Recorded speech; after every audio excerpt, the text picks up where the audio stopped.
The midday sun hammered down on the sterile concrete steps of General Hospital, turning the air thick and oppressive. Dr. Marcus Reed stood motionless before the Human Resources desk, his daughter You knew Lily this would waiting in the happen. hallway I just did beyond what the I had frosted to. glass People door. are hurt because of you! The 8-year-old sat with her backpack clutched against her chest, sneakers swinging 3 inches above the polished floor, her eyes tracking every shadow that passed. Patricia Chen, Director of Operations, slid a single sheet of paper across the laminate surface.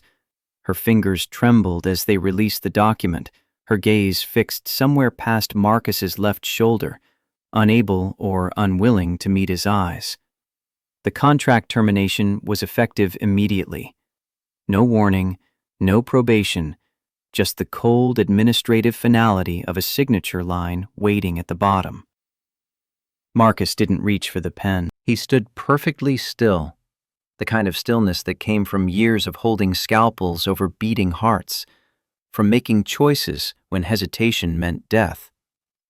The fluorescent lights hummed overhead, casting harsh shadows across Patricia's face. She looked older than her 45 years, the lines around her mouth carved deep by something that resembled shame. Your contract ends today, Dr. Reed. Effective immediately. The words hung in the air between them like smoke. Marcus nodded once, a sharp, economical movement. He gathered his hospital ID badge from the desk, the plastic still warm from hanging around his neck all morning. His personal effects fit into a small cardboard box, a framed photograph of Lily grinning gap-toothed at the camera, a stethoscope so worn the rubber tubing had gone soft, and a chunk of polished quartz Lily had given him last birthday because she said it looked like a frozen star.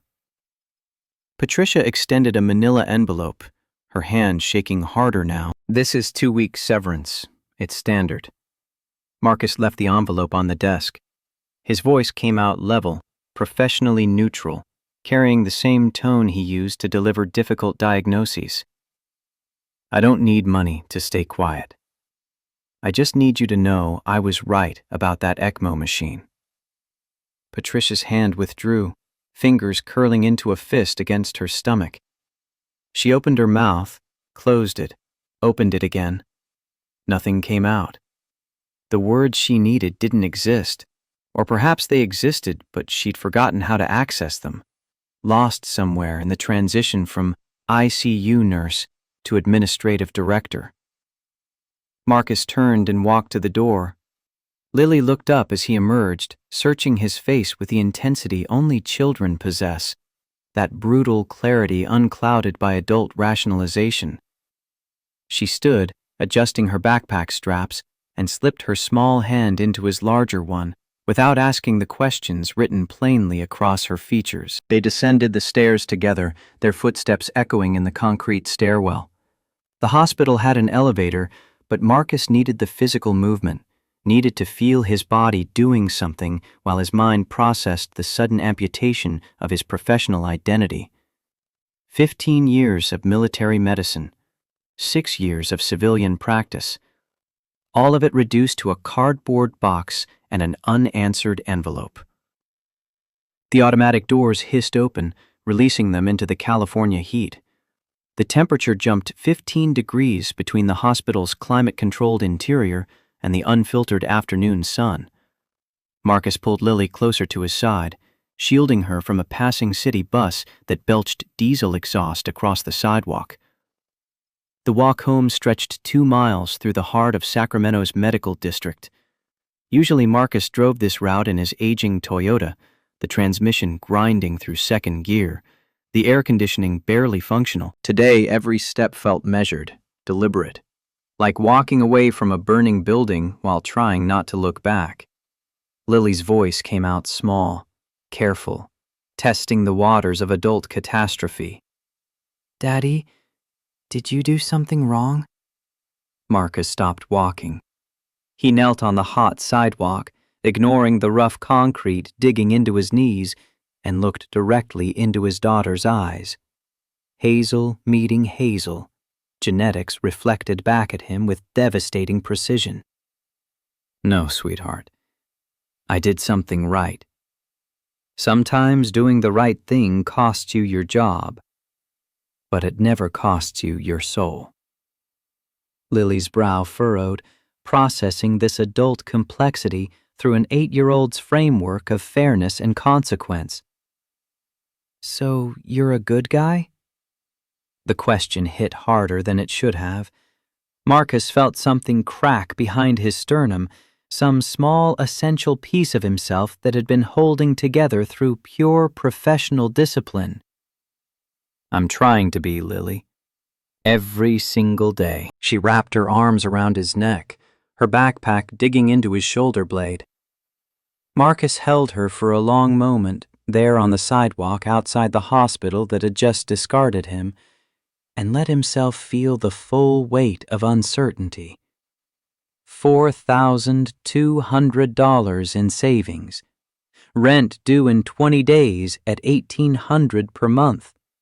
Lily's field trip permission slip still unsigned on the kitchen counter.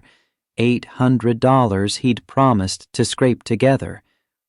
The car's transmission grinding worse each week, probably $1,500 to repair. Health insurance coverage expiring in 30 days. He stood, lifting Lily easily despite her protests that she was too big to be carried. She was getting heavier, growing too fast, shooting up in ways that reminded him time moved whether he was ready or not. He set her down gently and reclaimed her hand. The streets of Sacramento rolled past in a blur of familiar landmarks transformed by contact. The Starbucks where he sometimes grabbed morning coffee now seemed like an impossible luxury. Lily glanced through the window but didn't ask for her usual hot chocolate, some instinct telling her the rules had changed. The playground 3 blocks from their apartment building echoed with children's laughter, kids her age scrambling over jungle gyms while their parents watched from benches.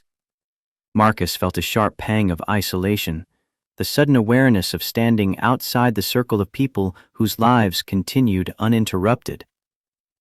They stopped at a corner convenience store, the AC blasting cold air through the open door.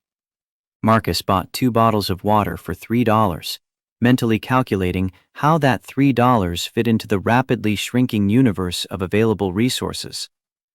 The cashier, a kid maybe 19 with impressive sleeve tattoos, barely looked up from his phone.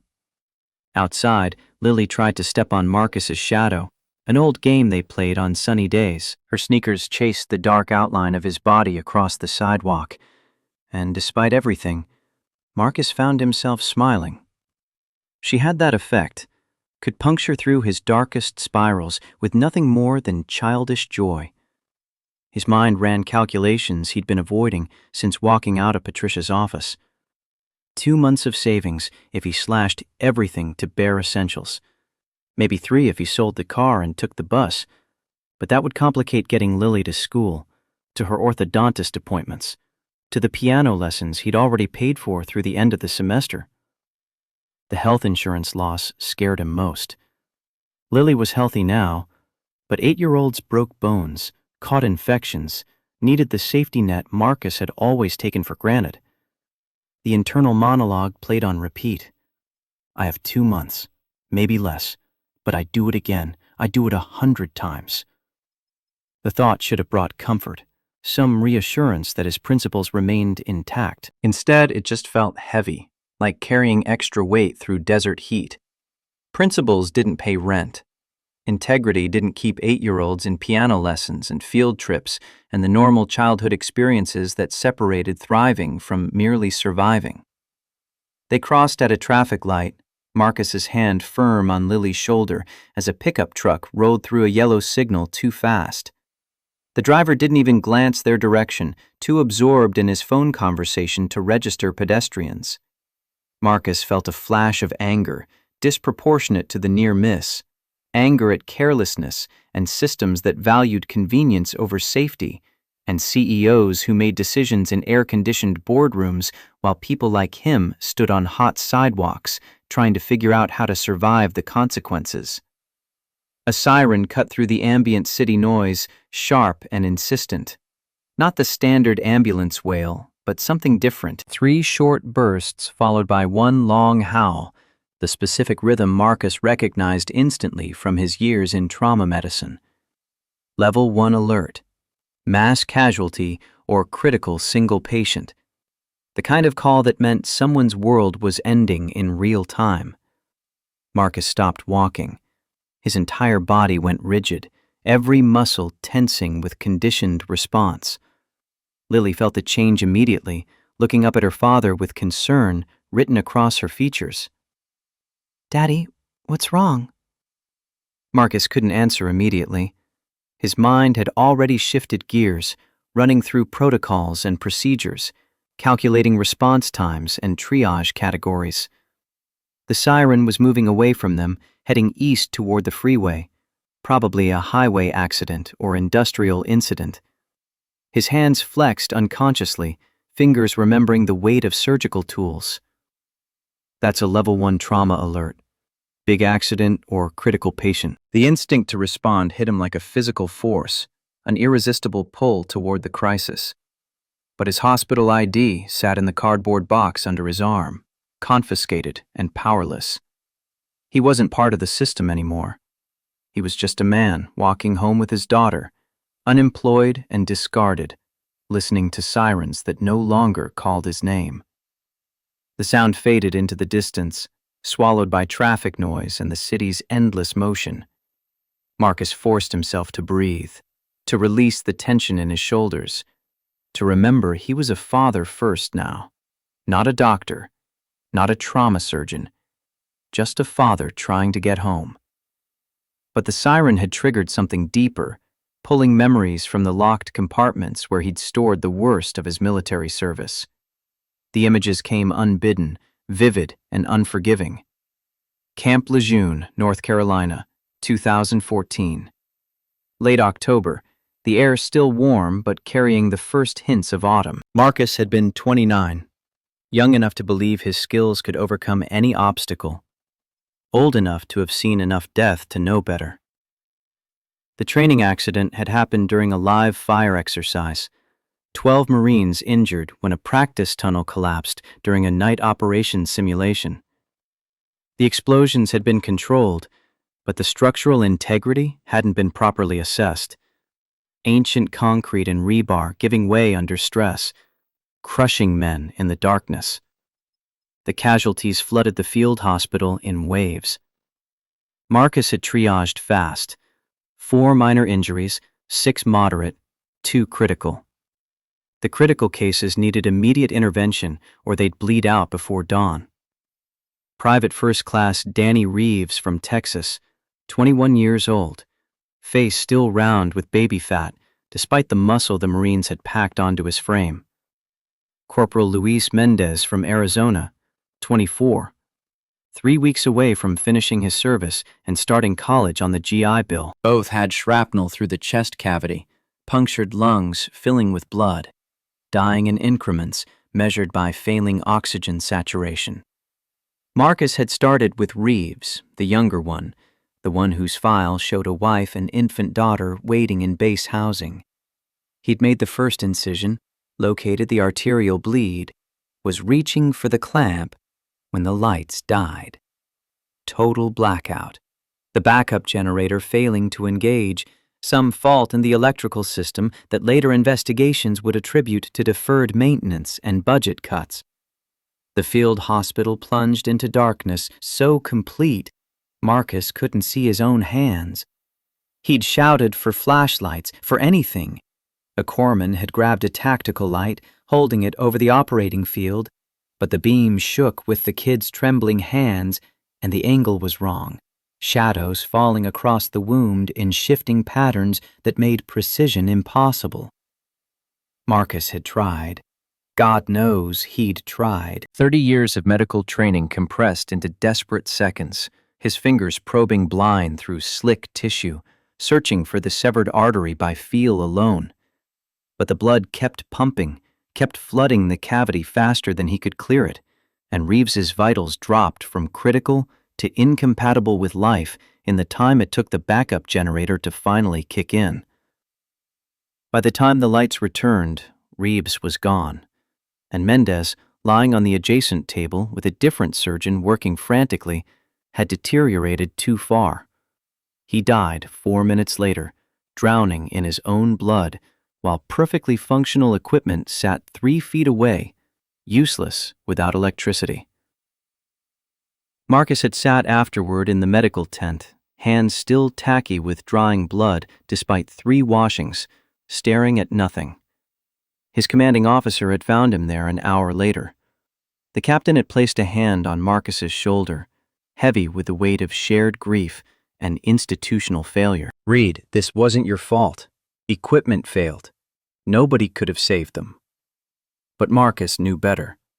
With proper lighting, with functional backup systems, with equipment maintained to manufacturer specifications instead of pushed past rated lifespan to save money, both men would have survived. The failure wasn't individual, it was systemic. And systemic failures killed just as dead as bullets. He'd made a promise then, sitting in that tent with the smell of copper and disinfectant thick in his lungs. Never again. Never again would he work in conditions where budget considerations overrode patient safety. Never again would he let administrators make decisions that put lives at risk to save money on maintenance and replacement equipment. That promise had carried him through the rest of his military service and into civilian medicine. And this morning, that same promise had cost him his job. The memory released him slowly, bringing him back to the Sacramento sidewalk, where Lily was watching him with worried eyes. She'd asked him something while he was lost in the past. He replayed her words in his mind. "Daddy, what if they really need you?" The question hit with surgical precision, cutting straight to the core of his identity. If they need you.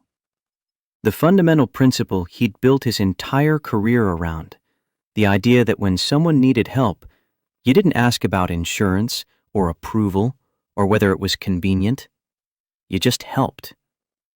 But he was an observer now, not a participant. His expertise was irrelevant, his training wasted potential. The system didn't want him. It had made that abundantly clear through Patricia's trembling hands and unsigned severance check. Marcus squeezed Lily's hand and kept walking.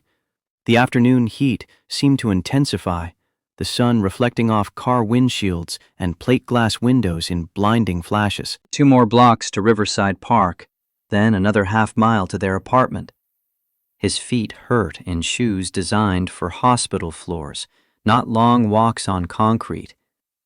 The air changed suddenly, a gust of wind carrying an unfamiliar scent. Lily's hair whipped across her face, fine strands sticking to her lip gloss.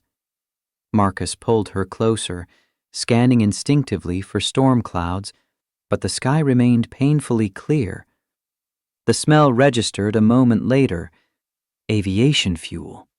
Sharp, chemical, completely wrong for a residential neighborhood. The sound started low, a rhythmic thumping that vibrated through the soles of his feet before his ears could process the frequency. Not traffic, not construction. The distinctive whoop, whoop, whoop of rotor blades cutting air, growing louder with impossible speed. Marcus looked up, shielding his eyes against the glare. 2 dark shapes appeared over the downtown skyline, moving with aggressive velocity and precision. Military helicopters, UH-60 Blackhawks, identifiable by their silhouette even at distance.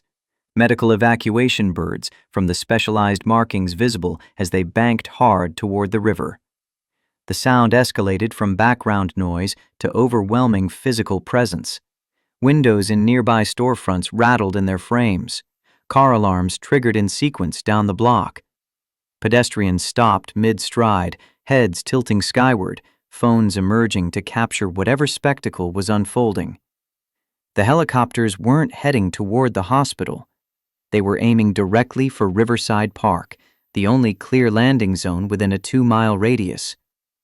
Marcus stood frozen, his cardboard box of personal effects pressed against his ribs, watching the aircraft descend with a kind of controlled violence that spoke to serious emergency. The park was 2 blocks ahead. The helicopters would reach it in seconds. And Marcus Reed, unemployed and powerless, was standing directly in their flight path. His heart rate spiked, adrenaline flooding his system with a familiar cocktail of crisis response. The doctor in him was already calculating scenarios. What kind of emergency required 2 military medical helicopters in civilian airspace? What injuries necessitated this level of resource deployment? Who needed help badly enough to mobilize assets that should be reserved for battlefield casualties? Lily grabbed his hand tighter, her small fingers digging into his palm. She was frightened by the noise, the sudden chaos, the way everyone around them had stopped to stare.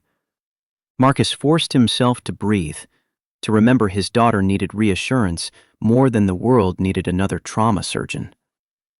But the helicopters kept coming, and something deep in Marcus's chest recognized the call even as his rational mind rejected the possibility. This wasn't his fight anymore. This wasn't his responsibility. He was just a man trying to get home. The lead helicopter touched down in Riverside Park with aggressive precision, rotor wash kicking up a massive vortex of dust and debris. Marcus could see people scattering, could hear the change in engine pitch as the pilots cut power to idle. The second bird landed 30 seconds later, both aircraft now sitting in the small park like mechanical predators, rotors still spinning, side doors already opening.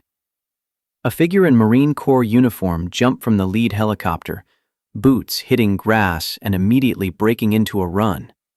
The man's face showed controlled urgency, the expression of someone operating under extreme time pressure. He bypassed the small crowd gathering at the park's edge, ignored the security guard jogging over with hands raised in confusion, and instead cupped his hands around his mouth, voice amplified by pure desperation. "Where's Dr. Marcus Reed? We need Dr. Reed, now!" The words carried across 2 blocks of urban noise with perfect clarity. Marcus felt his entire body lock up, muscles freezing mid-stride. His name. They were calling his name. The hospital ID in his cardboard box suddenly felt like a lead weight, a reminder of what he'd lost and what someone apparently needed anyway. Lily's eyes went wide, her gaze snapping from the helicopters to her father and back again. Around them, people were looking confused, searching for whoever this Dr. Reed might be. Nobody was looking at the unemployed man in civilian clothes carrying a box of personal effects. From the direction of the hospital, figures emerged running. Marcus recognized them even at distance. Patricia Chen, her pantsuit jacket discarded somewhere, face flushed from exertion. Behind her, Robert Garrison, the hospital CEO, 60 years old and expensive in his tailored suit, moving with the awkward urgency of someone unaccustomed to physical crisis. Patricia saw the helicopters, and her expression transformed, confusion giving way to dawning horror. Her eyes swept the crowd, landing on Marcus standing motionless on the sidewalk 2 blocks away. She took a step toward the Marine officer, her mouth opening to say something. But she was too slow, too far behind the rapidly unfolding situation. Captain David Torres, 35 years old and carrying the controlled intensity of someone who'd seen too many people die from delayed intervention, was already moving. He'd spotted Marcus the moment the doctor stopped walking, some instinct or briefing photo recognition cutting through the chaos. Torres broke into a jog, closing the distance in seconds, and came to attention 3 feet away. The salute was sharp, precise, carrying more respect than Marcus had seen in 6 years of civilian medicine. "Dr. Reed, sir. Captain David Torres, 3rd Marine Expeditionary Medical Unit." We need you immediately. Critical trauma patient, offshore incident. Deep compression and shrapnel injury. The words came fast, military shorthand delivered with the assumption Marcus would understand the urgency. Torres's eyes were bloodshot, probably from being awake too long, running too many scenarios through his head about how to keep someone alive long enough to reach proper care. Marcus's mouth felt dry. He became aware of Lily's hand in his, small and trusting and completely dependent on his next decision. The box under his arm suddenly weighed nothing, or everything, he couldn't tell which. I was terminated this morning. I'm not affiliated with the hospital anymore. Torres's expression didn't change, as if he'd expected this response and already calculated around it. Sir, we're not asking through hospital channels. This is a direct DOD request. Patient is Jake Morrison, 29, Navy contractor. Deep sea salvage accident, explosion at 400 feet. He's suffering concurrent decompression sickness, internal shrapnel hemorrhage, and severe hypothermia. He needs immediate surgery that addresses blast trauma while managing rapid pressure changes. You're the only surgeon within 200 miles with the specific skill set for this scenario. The clinical details cut through Marcus's shock, his mind automatically processing the information. Deep sea compression injury combined with shrapnel meant Jake Morrison was dying in multiple simultaneous ways, each condition requiring contradictory treatment protocols. Decompress too fast, and nitrogen bubbles would stroke him out. Operate too slow, and he'd bleed internally until organ failure. Hypothermia complicated everything, slowing blood flow enough to maybe buy time, but also making surgical intervention harder. Patricia had reached the scene now, breathing hard, her face a mask of confusion and dawning realization. Robert Garrison arrived seconds later, already pulling out his phone, probably calling the hospital's legal department. Torres ignored them both, his focus laser-locked on Marcus. Sir, your profile came up in the DoD Civilian Emergency Response Reserve database. You registered in 2019, listed specialized skills in high-pressure trauma surgery and mobile ECMO deployment. The patient needs someone who can operate in a hyperbaric chamber on a moving vessel with limited equipment. According to our records, you've performed this exact procedure 6 times under combat conditions. CERR registration. Marcus had filled out the paperwork years ago, a distant echo of his promise to Reeves and Mendez. If someone needed his skills, he wanted to be available, wanted to ensure his training served some purpose beyond the hospital's quarterly earnings reports. He'd honestly forgotten about it until Torres's words brought the memory crashing back. Patricia found her voice, small and shaking. Marcus, But Torres cut her off, still focused on Marcus with the intensity of someone watching a clock tick down to 0. Sir, we've got maybe 90 minutes before internal bleeding becomes irreversible. The clock started 47 minutes ago. You're our only option. Marcus looked down at Lily. His daughter was staring up at him with an expression that combined fear and something else, something that looked disturbingly like pride. She understood, in the way children sometimes understand things adults complicate, that her father was being called to do something important. Behind Torres, the helicopter sat with rotors still turning, engines thrumming with barely contained power. The crews were visible through open doors, medics checking equipment, pilots running through pre-flight sequences. Everything was ready, except for the surgeon. Robert Garrison stepped forward, his executive presence trying to reassert control over a situation spinning beyond corporate authority. Captain Torres, I'm Robert Garrison, CEO of General Hospital. We can provide our chief of surgery within... Torres didn't even look at him. With all due respect, sir, your chief of surgery has 0 experience with hyperbaric trauma under mobile conditions. We need Dr. Reed specifically. His military record and civilian experience make him uniquely qualified for this case. The dismissal was absolute. Garrison's mouth worked soundlessly, his carefully constructed authority evaporating against military necessity. Patricia stood beside him, looking like she might vomit, her hands clenching and unclenching at her sides. Marcus became aware that a crowd had formed, people filming with phones, recording this moment for social media immortality. Somewhere in the back of his mind, he registered that whatever happened next would be public, permanent, beyond his control to shape or contain. He looked at Torres, at the helicopters, at Lily's upturned face. The decision should have been harder, should have required more calculation, more consideration of consequences and legal implications, and what this meant for his already complicated relationship with the hospital that had discarded him hours earlier. But the decision wasn't hard at all. It was the simplest thing in the world. Marcus knelt down, bringing himself to Lily's eye level. He set the cardboard box on the sidewalk and took both her hands in his. "Lily, I have to go. I'll be back in 2 hours. I promise." Lily's lower lip trembled, but she didn't cry. She was her father's daughter, tough in ways that broke Marcus's heart. "You're going to save someone?" "I'm going to try, baby." She threw her arms around his neck, squeezing hard enough that Marcus had to remind himself to breathe. He held her for 5 seconds, 10, memorizing the weight and warmth of her, then gently detached her arms. He stood, looking around for someone to take care of her. Patricia stepped forward automatically, some muscle memory from before she became an administrator kicking in. "I'll take her home. I'll stay with her until you get back."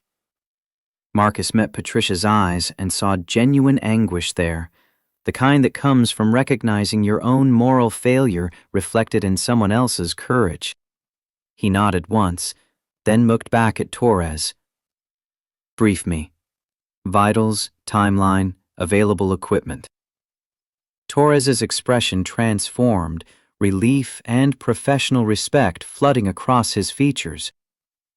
"Patient is Jake Morrison, 29, deep-sea welder, currently aboard the USS Mercy, hospital ship positioned 40 miles off the California coast. Vitals: BP 90/60 and dropping, heart rate 130, oxygen saturation 88% on high-flow oxygen, core temperature 89 degrees Fahrenheit, Glasgow coma scale 9. He's got shrapnel embedded in the right lung and liver, bleeding controlled with pressure, but needs surgical extraction immediately. Primary complication is nitrogen saturation from the dive. We can't decompress him fast without causing stroke, but we also can't wait. He needs surgery in a hyperbaric chamber while we gradually reduce pressure." Marcus's mind was already running calculations, visualizing the procedure, identifying the critical decision points. "Do you have ECMO capability on the Mercy?" Torres hesitated, and Marcus felt his stomach drop before the captain even spoke. "We had one unit. It failed last week. Replacement is in transit but won't arrive for 3 days." The irony was so sharp, it hurt. Marcus had been fired for insisting on ECMO replacement, and now the military was asking him to save a life without that exact equipment. He felt a bitter laugh rising in his throat and swallowed it. "So you're asking me to perform a thoracotomy in a hyperbaric chamber on a patient with decompression sickness and no ECMO backup, if his heart stops?" "Yes, sir. If his heart fails, you'll need to manually maintain circulation while we decompress slowly enough to prevent nitrogen embolism. We're estimating 40 minutes of continuous manual CPR if that scenario occurs." 40 minutes of chest compressions. Marcus's hands would be destroyed, his shoulders screaming, his entire body pushed past the point of sustainable exertion. And if he failed?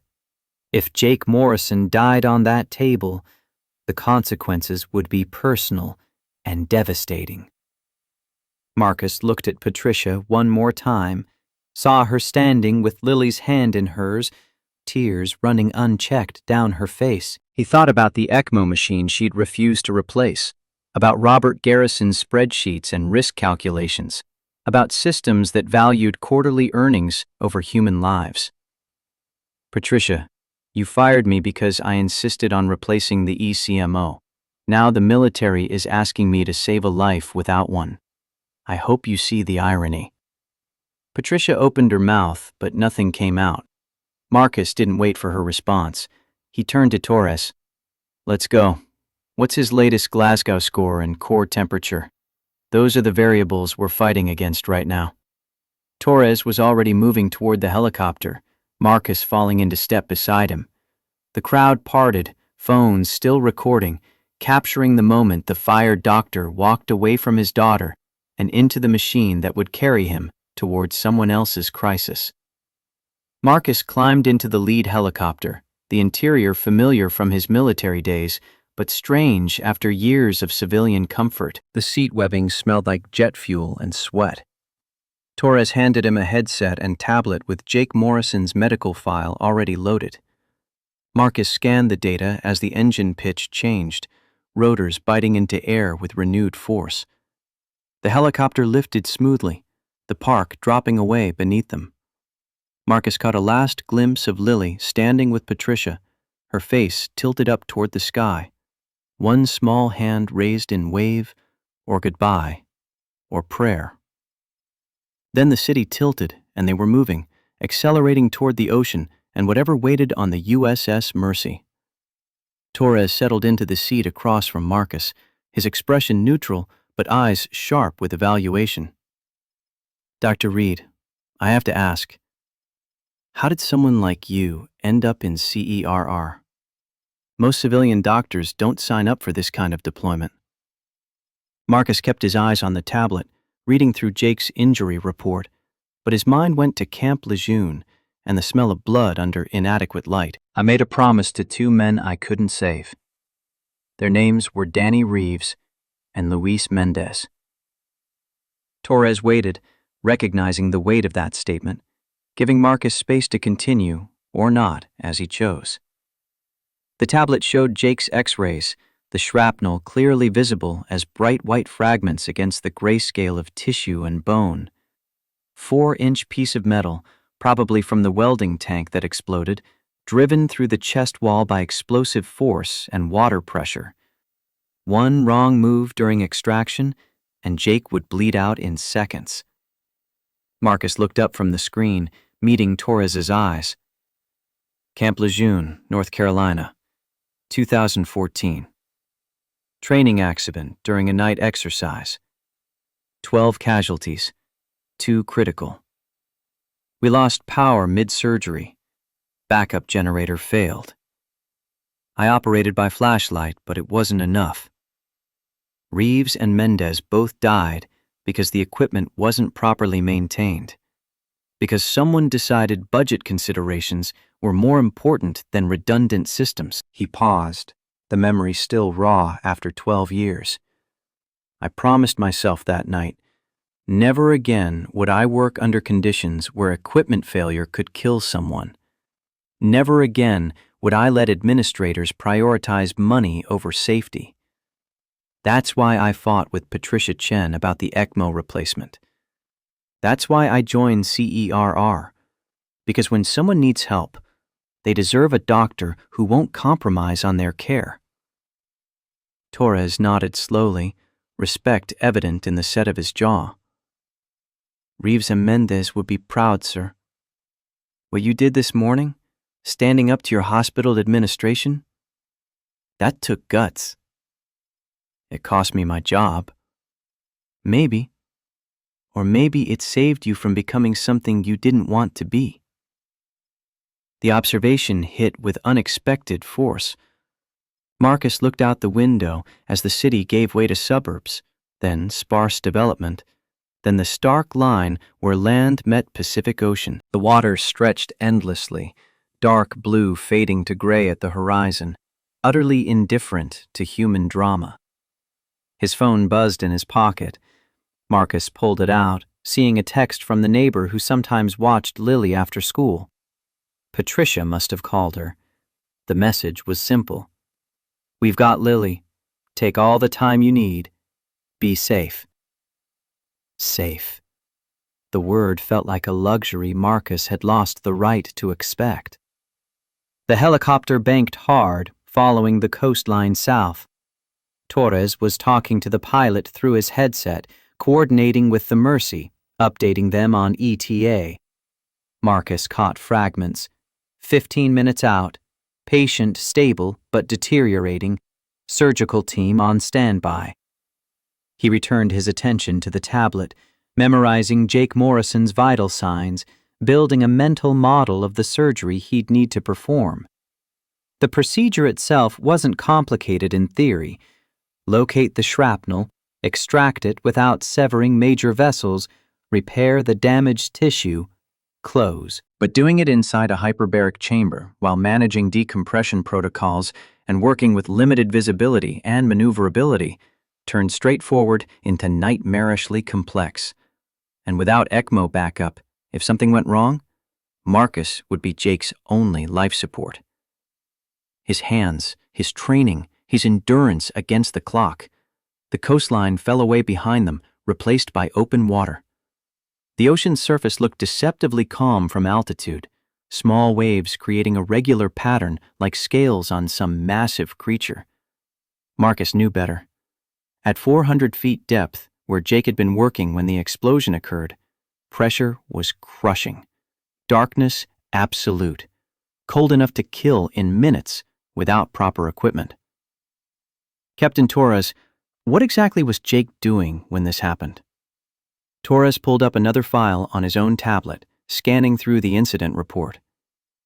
"Deep-sea salvage operation for the Navy. They were recovering equipment from a decommissioned submarine, working at the absolute depth limit for commercial diving. Jake was using a high-pressure welding torch when his tank exploded. Best guess is the equipment was past its rated lifespan. Metal fatigue caused catastrophic failure." The words triggered something in Marcus's memory. He looked up sharply. The equipment was past rated lifespan? Had Jake reported this to his supervisors? Torres's expression darkened. According to preliminary interviews with his dive team, yes. He'd filed multiple safety complaints over the past 3 months. The company kept pushing it off, saying the tanks had passed inspection and replacement could wait until the current contract finished. Marcus felt fury rising in his chest, hot and righteous. Jake Morrison had done exactly what Marcus had done. He'd identified a safety hazard, reported it through proper channels, and been ignored by administrators who cared more about budgets than lives. And now, Jake was dying because someone decided quarterly earnings mattered more than 8-year-old welding tanks. "Let me guess. After the explosion, the company tried to cover it up?" Torres nodded grimly. "They waited 40 minutes before calling for emergency extraction. Tried to stabilize Jake themselves, probably hoping to avoid the Navy investigation that automatic comes with a contractor injury. By the time we got the distress signal, Jake had been bleeding internally for almost an hour. If we'd gotten to him sooner..." He didn't finish the sentence. He didn't need to. Marcus understood the equation. 40 minutes of delayed care could mean the difference between a challenging surgery and an impossible one. The helicopter's engine pitch changed again, beginning descent. Marcus looked out to see the USS Mercy coming into view. A massive white vessel with red crosses marking it as a hospital ship. The deck was clear, medical personnel visible as small figures waiting near a painted landing zone. Torres spoke into his headset, then turned to Marcus. "Dr. Reed, we're 3 minutes out. Jake's surgical team is standing by. Dr. Sarah Park is the ship's senior physician. She'll assist. She's good. Experienced with hyperbaric procedures, but she's never done anything like this under combat conditions." Combat conditions. The phrase brought Marcus fully into focus. The same mental shift he'd experienced 1,000 times in Afghanistan, in field hospitals and forward operating bases. The fear didn't disappear, but it got compartmentalized, locked away where it couldn't interfere with the work that needed doing. The helicopter touched down with a controlled jolt, rotors beginning to spin down immediately. Torres was moving before the wheels fully settled, door already open, gesturing for Marcus to follow. The ocean wind hit like a physical force, salt spray and exhaust fumes mixing into something that tasted like urgency. A woman in navy medical whites jogged across the deck, her dark hair pulled back in a severe bun, eyes sharp with professional assessment. Dr. Sarah Park, 38 years old and carrying the confidence of someone who'd seen enough emergencies to stay calm through most of them. Dr. Reed, I'm Commander Park. Jake Morrison is in hyperbaric chamber 2, current pressure 2.8 atmospheres. We've stabilized him as best we can, but he's deteriorating.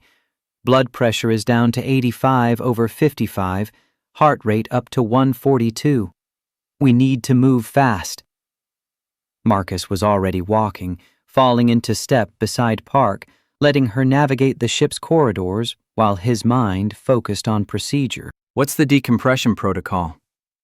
Standard Navy regs, 0.1 atmosphere reduction every 15 minutes. That gives us 4 hours to full decompression, but Jake doesn't have 4 hours. How long does he have? Park's expression went grim. Maybe 60 minutes before the shrapnel severs his hepatic artery. After that, he bleeds out faster than we can replace volume. 60 minutes. Marcus checked his watch, marking the time. They'd already burned 47 minutes getting here. The margin for error was rapidly approaching 0. They reached the hyperbaric chamber, a reinforced steel cylinder with small viewing ports and a heavy airlock door. Marcus looked through the thick glass and saw Jake Morrison for the first time. Young, pale, breathing through an oxygen mask with visible effort. Monitors showed vitals that made Marcus's chest tighten. Oxygen saturation trending down, heart rate climbing, blood pressure dropping despite IV fluids and pressors. Park handed Marcus a specialized surgical suit, the kind designed for hyperbaric work, with integrated air supply and pressure compensation. You'll need to equalize before we can open the inner chamber. I'll be on the other side of this port, monitoring vitals, ready to assist however I can from outside. Marcus nodded, already stripping off his civilian clothes, pulling on the surgical suit with practiced efficiency. The fabric was heavy, restrictive, nothing like normal scrubs. Moving in this thing would be exhausting, every gesture requiring extra effort against the pressure differential. Torres appeared with a sealed kit of surgical instruments, all specially prepared for hyperbaric use. Everything you requested, sir. Standard trauma kit plus specialized clamps and sutures rated for high-pressure environment. Marcus took the kit, feeling the weight of it, the responsibility compressed into sterile metal and synthetic thread. He looked through the viewport one more time, meeting Jake Morrison's half-conscious gaze. The younger man's eyes held a question, or maybe just hope. Marcus couldn't tell which, but he understood the weight of that look. I'm going in. Start the clock. The airlock cycled with a mechanical hiss, pressure equalizing in stages that made Marcus's ears pop 3 times before the inner door released. The sensation was familiar from training exercises a decade old, muscle memory surfacing through years of civilian comfort. He stepped into the hyperbaric chamber carrying the surgical kit, the door sealing behind him with the finality of a vault closing. The interior measured 12 feet by 8, cramped even by field hospital standards. Jake Morrison occupied the center surgical table, his breathing labored despite the oxygen mask. A single Navy corpsman, Petty Officer James Lee, stood ready with suction equipment and monitoring devices. The kid looked maybe 26, face pale under the artificial lighting. hands steady, but eyes betraying the kind of fear that comes from understanding exactly how badly things could go wrong. Marcus moved to the table, his movements economical despite the restrictive suit. He checked the monitor readings first. Blood pressure hovering at 83/54, oxygen saturation at 86%, core temperature stuck at 89 degrees despite warming protocols. The numbers painted a picture of progressive deterioration, Jake's body fighting multiple catastrophic failures simultaneously. Jake's eyes tracked Marcus's approach, consciousness ebbing and flowing with his blood pressure. His lips moved behind the mask, forming words that didn't carry sound. Marcus leaned close enough to hear the whisper. "Doc, am I gonna die?" The question came without preamble or cushioning, stripped down to its essential terror. Marcus held Jake's gaze, letting the younger man see his face clearly, see the certainty that had carried Marcus through worse situations than this. "Not today, Jake. I've got you." Something shifted in Jake's expression, fear not disappearing but transforming into something manageable. His eyes closed, body relaxing fractionally against the table restraints. Marcus turned to Lee, voice crisp with surgical authority. "I need suction ready, clamps on standby, and oxygen saturation monitoring every 30 seconds. If it drops below 80, you tell me immediately. No hesitation, no waiting to see if it recovers. Understood?" Lee's response came sharp and military. "Yes, sir." Marcus opened the surgical kit, laying out instruments in the precise order he'd need them. Scalpel, retractors, various clamps sized for different vessel diameters, suture materials rated for tissue types. Everything looked standard until you noticed the specialized pressure ratings stamped on each tool, the engineering required to function reliably at nearly 3 atmospheres. Outside the viewport, Commander Park's face appeared, her voice coming through the intercom with slight distortion. "Dr. Reed, we're starting continuous vital monitoring. Current time is 14:32 local. You've got approximately 53 minutes before estimated hepatic artery compromise." 53 minutes.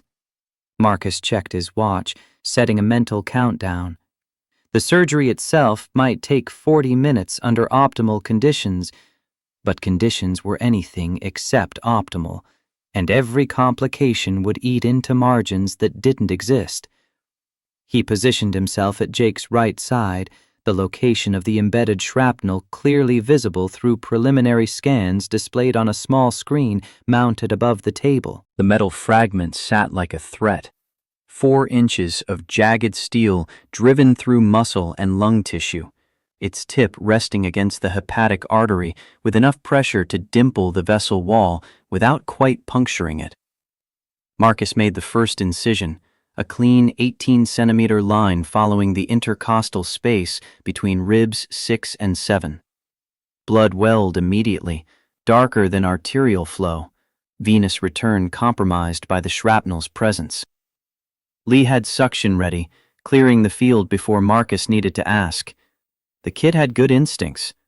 Marcus filed that observation away, knowing he'd need every bit of Lee's competence before this finished. Opening the chest cavity revealed the full scope of damage. The shrapnel had entered at a shallow angle, punching through the pectoral muscle, grazing the 6th rib hard enough to chip bone, then continuing through the upper lobe of the right lung before embedding itself in the liver's edge. The lung tissue around the entry wound showed the bruised discoloration of traumatic injury, blood leaking from torn alveoli into the pleural space. But the real danger sat deeper, where the shrapnel's tip pressed against the hepatic artery like a sword held to a throat. The vessel wall showed stress patterns, the tissue blanched white where metal touched flesh. Marcus could see the arterial pulse transmitting through the shrapnel with each heartbeat, a rhythmic reminder that Jake's circulatory system was still functioning, still delivering the pressure that would turn extraction into hemorrhage if Marcus's hand slipped even a millimeter. He selected the smallest retractor, spreading the incision wider to improve access. The hyperbaric suit made fine motor control harder, the gloves thick enough to protect against pressure, but dulling his sense of touch. Marcus compensated by moving slower, double-checking each motion before committing. Jake's vitals held steady for the first 12 minutes. Blood pressure at 85/56, heart rate climbing slightly to 147, not improving, but not crashing either. Marcus worked with focused efficiency, isolating the shrapnel's path through tissue, identifying which structures he'd need to repair once the metal was clear. At 14 minutes, Jake's heart rhythm changed. The monitor alarm sounded sharp and insistent, Lee's voice cutting through simultaneously. "VTAC, doctor. Heart rate 165 and climbing." Ventricular tachycardia. Jake's heart was losing its coordinated rhythm, the ventricles firing too fast to pump effectively. Blood pressure would drop precipitously in seconds if the arrhythmia didn't self-correct. Marcus didn't pause his work, hands continuing to dissect around the shrapnel while his mind calculated options. Defibrillation in a hyperbaric chamber was impossible. The electrical discharge risked igniting the oxygen-enriched atmosphere. Chemical cardioversion might work, but would take minutes to prepare and administer, time Jake didn't have. That left one option, crude and ancient and occasionally effective. Marcus pulled his right hand free from the surgical field, made a fist, and brought it down hard against Jake's sternum in a sharp, controlled strike. The precordial thump, a technique older than modern medicine, relying on mechanical shock to reset cardiac rhythm. The impact transmitted through Jake's chest wall, the force calculated to deliver exactly enough energy to the heart without causing additional trauma. For 3 seconds, nothing happened. Then Jake's heart stuttered, rhythm breaking and reforming into normal sinus pattern. The monitor alarm silenced, vitals stabilizing back toward baseline. Lee stared at Marcus with something approaching awe. That actually worked. Marcus's hands were already back in the surgical field, resuming the dissection as if the interruption had never occurred. Sometimes the old ways are still the best ways. The observation carried more weight than simple medical philosophy.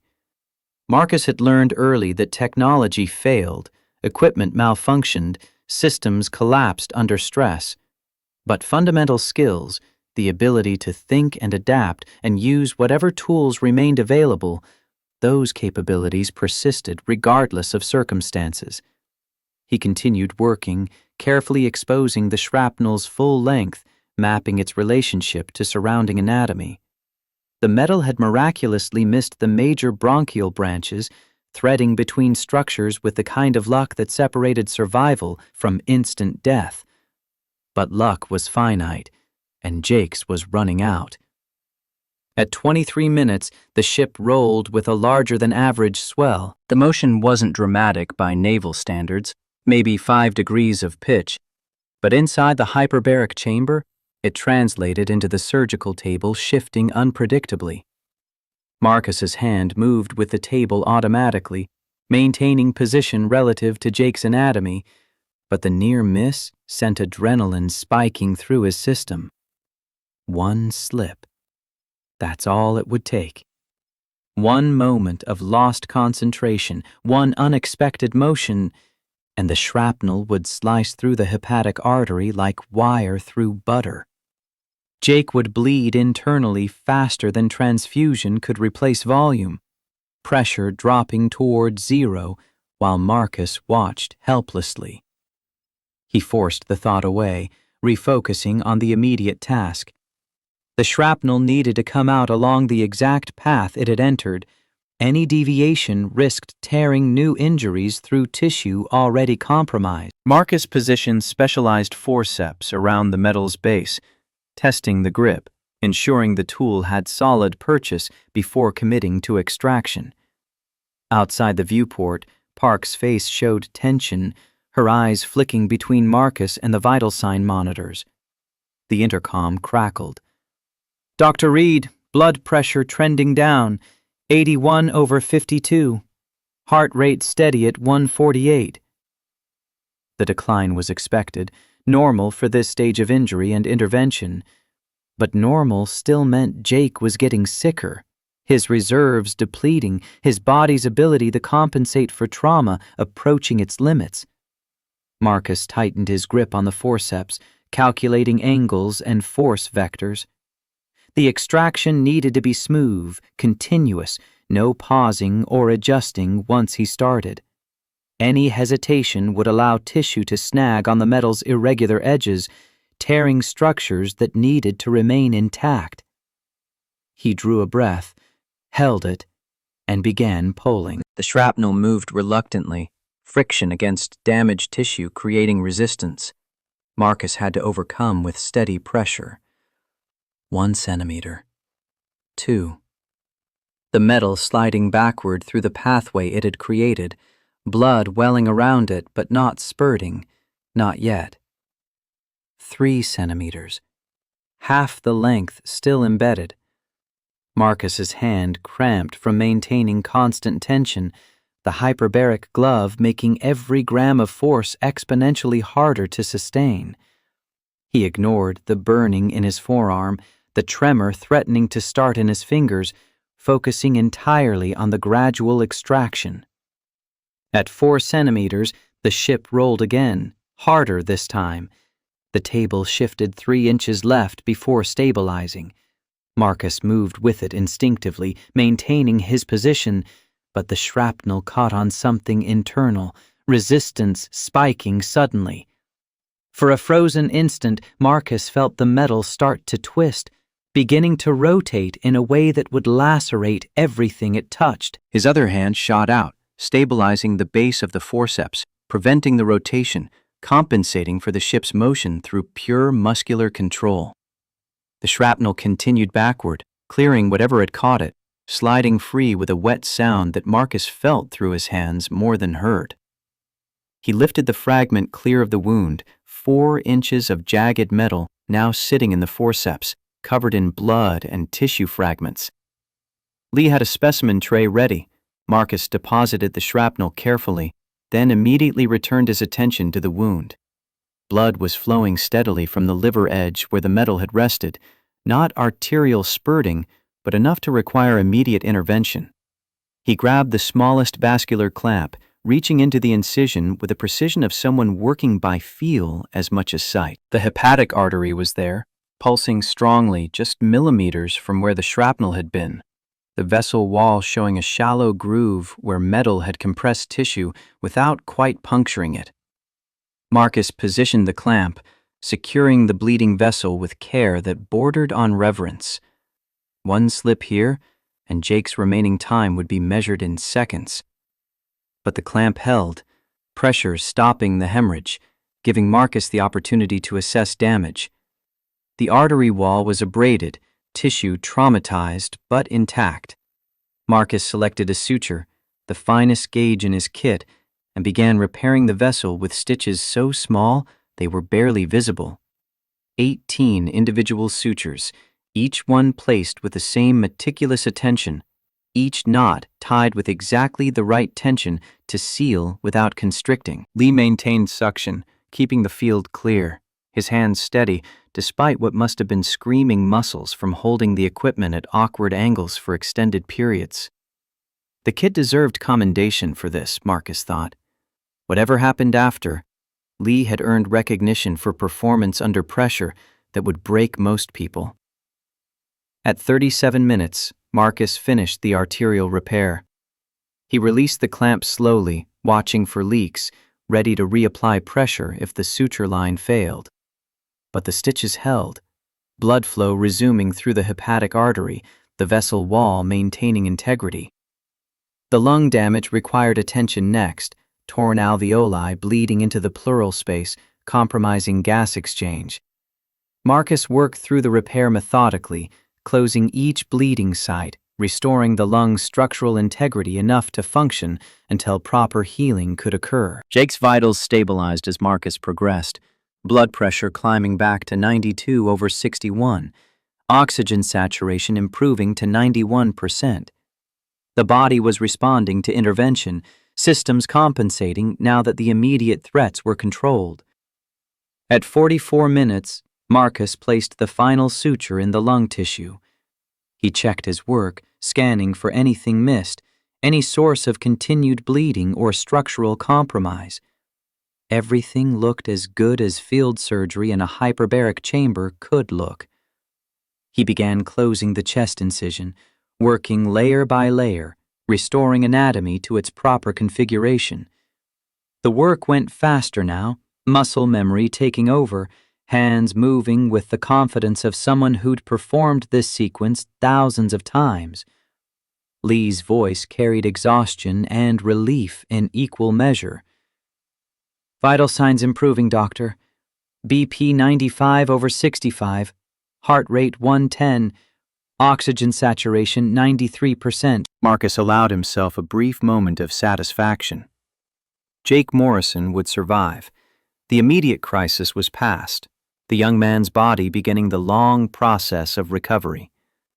But the victory felt incomplete, shadowed by the knowledge of what had caused this situation in the first place. Park's voice came through the intercom, professional composure cracking slightly to reveal the emotion beneath. "Dr. Reed, that was extraordinary. I've been practicing hyperbaric medicine for 12 years, and I've never seen anything like that execution. Jake's stable. Vitals are climbing. You saved his life." Marcus didn't respond immediately, focused on finishing the closure. The final suture tied off, he stepped back from the table, feeling the accumulated tension drain from his shoulders. His hands shook slightly, adrenaline crash beginning, muscles protesting extended fine motor work.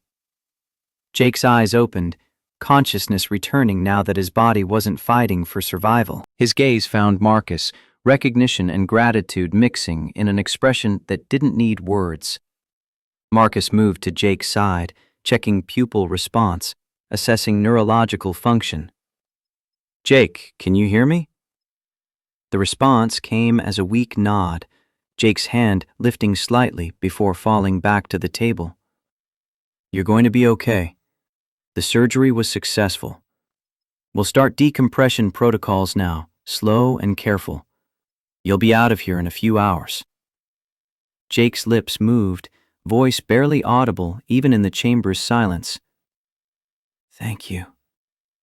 2 words, inadequate for the magnitude of what had just transpired, but carrying sincerity that hit Marcus harder than expected. He nodded, acknowledging the gratitude without knowing how to respond to it. Park's voice interrupted the moment. "Dr. Reed, we're beginning decompression now. 0.1 atmosphere reduction every 15 minutes per standard protocol. You'll need to stay in the chamber for the full sequence." Marcus had expected this. The medical necessity of gradual pressure reduction, applying to him as much as to Jake. Rapid decompression would put nitrogen bubbles in his bloodstream too, risk the same stroke and embolism that threatened Jake. The price of saving a life was 4 hours locked in a steel cylinder, waiting for physics to permit his exit. He settled into the observer chair mounted to the chamber wall, the adrenaline crash accelerating now that the immediate crisis was past. His hands continued shaking, fine tremor that would take an hour to fully resolve. Lee was doing post-surgical cleanup, organizing the instruments with careful attention to protocol. The decompression began, pressure dropping so slowly it was barely perceptible. Marcus watched the gauge, the needle creeping counterclockwise in increments that seemed designed to test patience. His mind drifted, the focused intensity that had carried him through surgery dissipating, leaving space for other thoughts to intrude. Lily would be worried. Patricia had promised to stay with her, but his daughter knew something serious was happening. 8-year-olds understood more than adults gave them credit for. picked up on unspoken tensions and adult anxieties. Marcus pulled out his phone, the device somehow still functional despite everything, and typed a quick message to the neighbor who was helping Patricia. "Surgery successful, patient stable. I'll be home in a few hours. Tell Lily I love her." The response came back within seconds. "Lily says she loves you too, and she knew you could do it. We're making cookies. Take your time." Cookies. The mundane normalcy of that activity felt surreal against the backdrop of the past hour. Marcus smiled despite himself, picturing Lily covered in flour, probably eating more dough than made it to the baking sheet. Jake's voice pulled him back to the present, stronger now than before. "Doc, can I ask you something?" Marcus looked over, noting that Jake's color was improving, the grayish pallor fading as circulation normalized. "Of course." Jake's eyes went to the ceiling, focusing on something beyond the immediate physical space. "I heard them talking outside. Before you came in. You got fired this morning?" The question shouldn't have surprised Marcus, but it did. News traveled fast, especially dramatic news involving military intervention and terminated doctors. "Yes, this morning. A few hours before you needed me." Jake processed this, his expression cycling through confusion and something darker. "Why? What did you do?" Marcus considered how to explain, how to compress months of conflict into a few sentences that would make sense to someone who'd nearly died because of similar institutional failures. "I fought with hospital administration about replacing old equipment, an ECMO machine that was past its rated lifespan. They said it was too expensive, that we could wait. I disagreed. I pushed hard enough that they decided I was more trouble than I was worth." Jake's laugh came out as a pained wheeze, cut short by discomfort from his healing incision. "Sounds familiar. I did the same thing with my company. Kept reporting that the welding tanks were past their rated life. Kept getting told the equipment had passed inspection, that replacement could wait until after this contract." The parallel wasn't lost on Marcus. Two men, different professions, same fundamental conflict. Safety versus cost. Human lives versus quarterly earnings. The equation that kept producing the same tragic answer. "How long did you report the problem?" Jake's eyes darkened. 3 months. Filed 6 separate safety complaints. Got told to stop worrying every time. Then 2 weeks ago, the tank exploded exactly like I said it would. And you want to know the worst part? Marcus waited, already anticipating the answer. After it happened, after I was bleeding and hypothermic and dying, the company didn't call for help immediately. They spent 40 minutes trying to stabilize me themselves, trying to avoid the Navy investigation that automatically triggers with a contractor injury. 40 minutes they wasted trying to cover their asses while I bled internally. The fury in Jake's voice was tempered by exhaustion, but the core of it remained sharp. Marcus understood that anger intimately, had felt its twin burning in his own chest for months as he watched Patricia Chen transform from principled nurse into bureaucratic functionary. Those 40 minutes might have been the difference between a complicated surgery and an impossible one. Jake nodded, the motion careful to avoid stressing his incision. "My supervisor told me afterward, while they were waiting for the Navy, that if I'd just been more careful, this wouldn't have happened. Like it was my fault the equipment they refused to replace failed exactly when I said it would." Marcus felt something shift in his perception of the day's events. He'd been viewing his firing as a personal failure, a consequence of his inability to work within the system. But Jake's story revealed a different truth. The system was broken at a fundamental level, prioritizing profits over people across industries and institutions. Marcus and Jake weren't failures. They were casualties of a larger war between accountability and expedience. We're the same, Jake. We both got screwed by people who care more about money than lives. Jake's expression held bitter recognition. But you didn't let him win. You came anyway. You saved me, even though you had every reason to tell them to go to hell. The observation struck at something central to Marcus's identity. He could have refused. Could have told Torres that his obligations to the hospital ended the moment Patricia handed him that termination notice. No one would have blamed him for protecting himself, for choosing his daughter's stability over a stranger's crisis. But that choice had never been real. The moment Torres had called his name, Marcus's trajectory was fixed, because saying no would mean becoming the kind of person who could turn away from someone in need, and that person didn't exist in Marcus's conception of himself. Real heroes don't need permission to do what's right. The words came out without planning, carrying the weight of conviction Marcus had spent years building. Jake absorbed them, eyes closing briefly, then opening with new focus. That company I worked for, Triton Deep Sea Salvage. The Navy's launching an investigation. My supervisor already got suspended. They're probably going to lose their contract. Marcus noted the satisfaction in Jake's voice, the vindication of being proven right, even at terrible cost. Good. Maybe the next contractor won't have to file 6 complaints before someone listens. They lapsed into silence, the decompression continuing its glacial progress.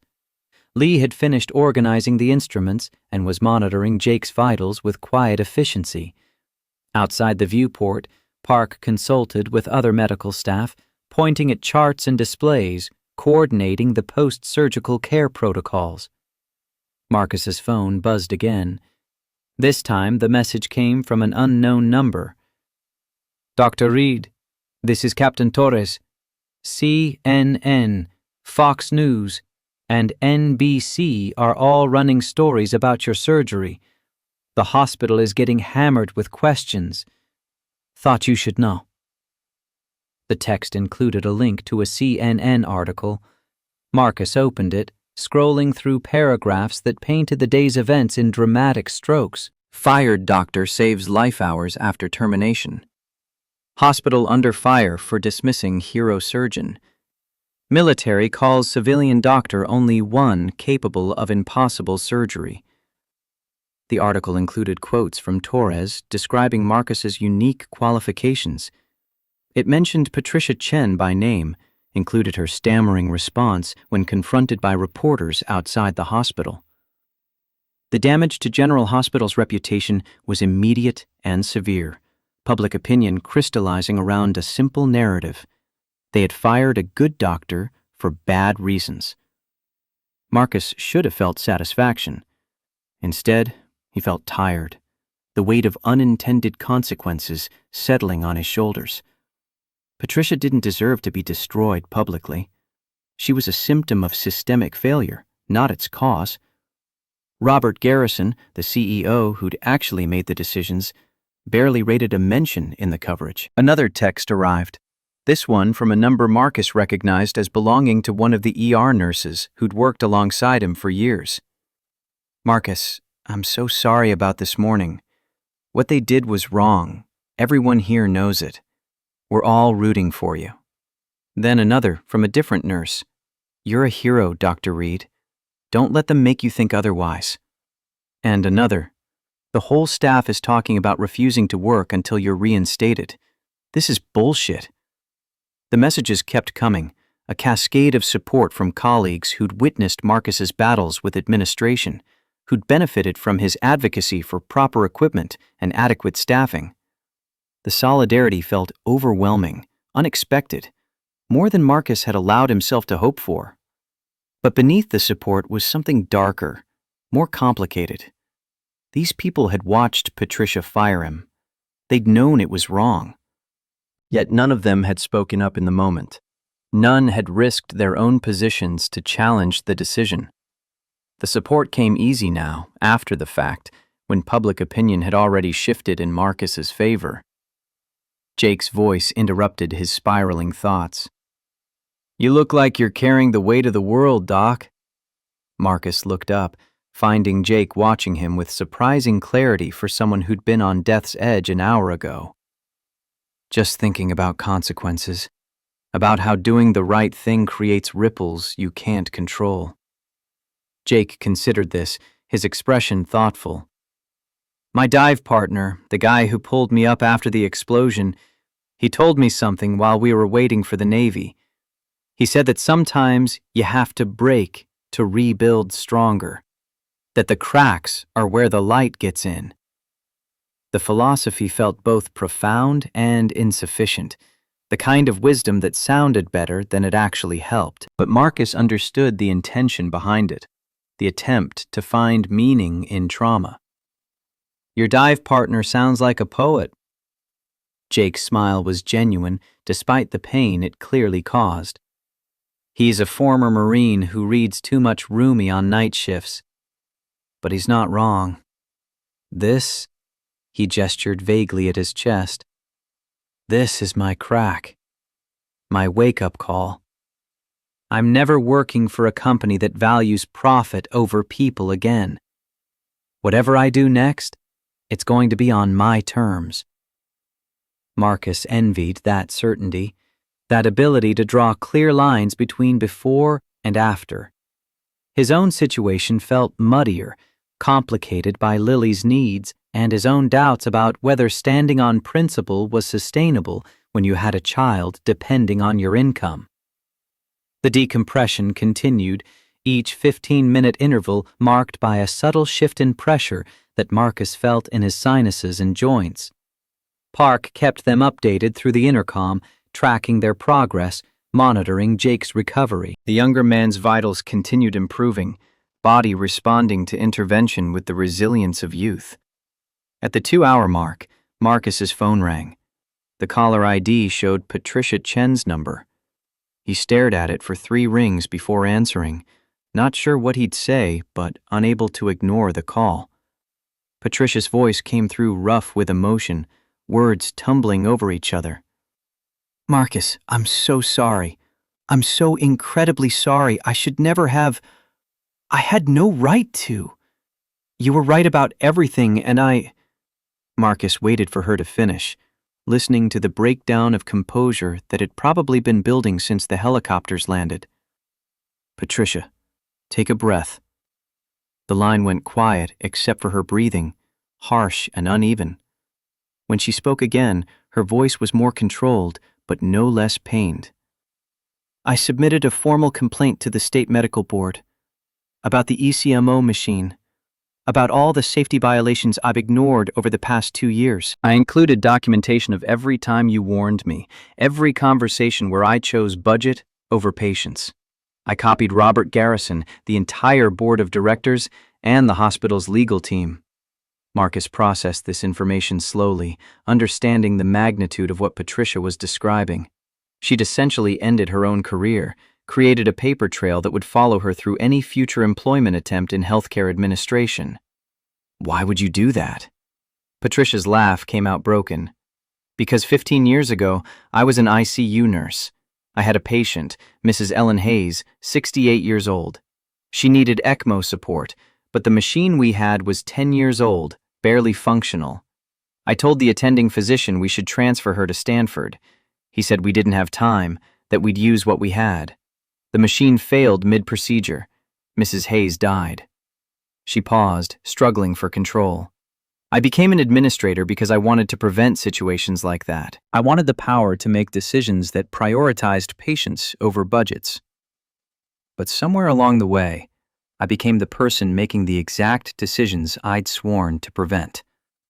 I became the administrator who let Mrs. Hayes die again and again, just with different names. The confession carried the weight of years, of compromises made so gradually that Patricia hadn't noticed herself transforming into what she'd hated. Marcus understood that progression, had seen it in colleagues who'd entered medicine with ideals and left it with retirement accounts and moral exhaustion. Patricia, what you're doing now takes more courage than anything I did this morning. Her response came quiet, almost inaudible. I don't know about courage. I just know I can't look at myself anymore and recognize who I became. I'm resigning, effective immediately. I already sent the letter to HR.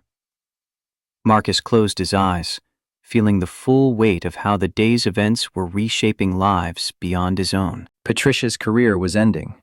Robert Garrison faced investigation and probable termination. General Hospital's reputation was damaged, potentially beyond repair. And at the center of it all was Marcus, who just wanted to replace an aging piece of equipment. Patricia, I need you to know something. I don't blame you for this morning. You were caught in an impossible situation, pressured by people with more power and worse motives. What matters is that you're choosing differently now. The line stayed quiet long enough that Marcus wondered if she'd hung up. Then her voice returned, steadier this time. Lily's doing well. We made cookies. She wanted me to tell you that she's proud of you, and that you're the bravest person she knows. She also wants to know if the person you saved is going to be okay. Marcus looked at Jake, who was resting with eyes closed but clearly listening to the conversation. Tell her yes. The person I saved is going to be just fine. And tell her I'll be home in a few hours. We'll have those cookies together. Patricia's goodbye held the finality of an ending, not just of the call, but of something larger. Marcus suspected he wouldn't hear from her again, not directly. Whatever happened next, their paths would diverge, her journey toward redemption taking her away from the hospital where they'd both lost important pieces of themselves. Lee's voice pulled Marcus back to the present. Dr. Reed, we're at 1.4 atmospheres, halfway through decompression. The milestone felt arbitrary but significant, a reminder that time continued its forward progression regardless of how it felt from inside a hyperbaric chamber. Marcus checked his watch, surprised to find that 3 hours had passed since he'd entered. The sun would be setting over Sacramento, Lily probably watching from their apartment window, waiting for him to come home.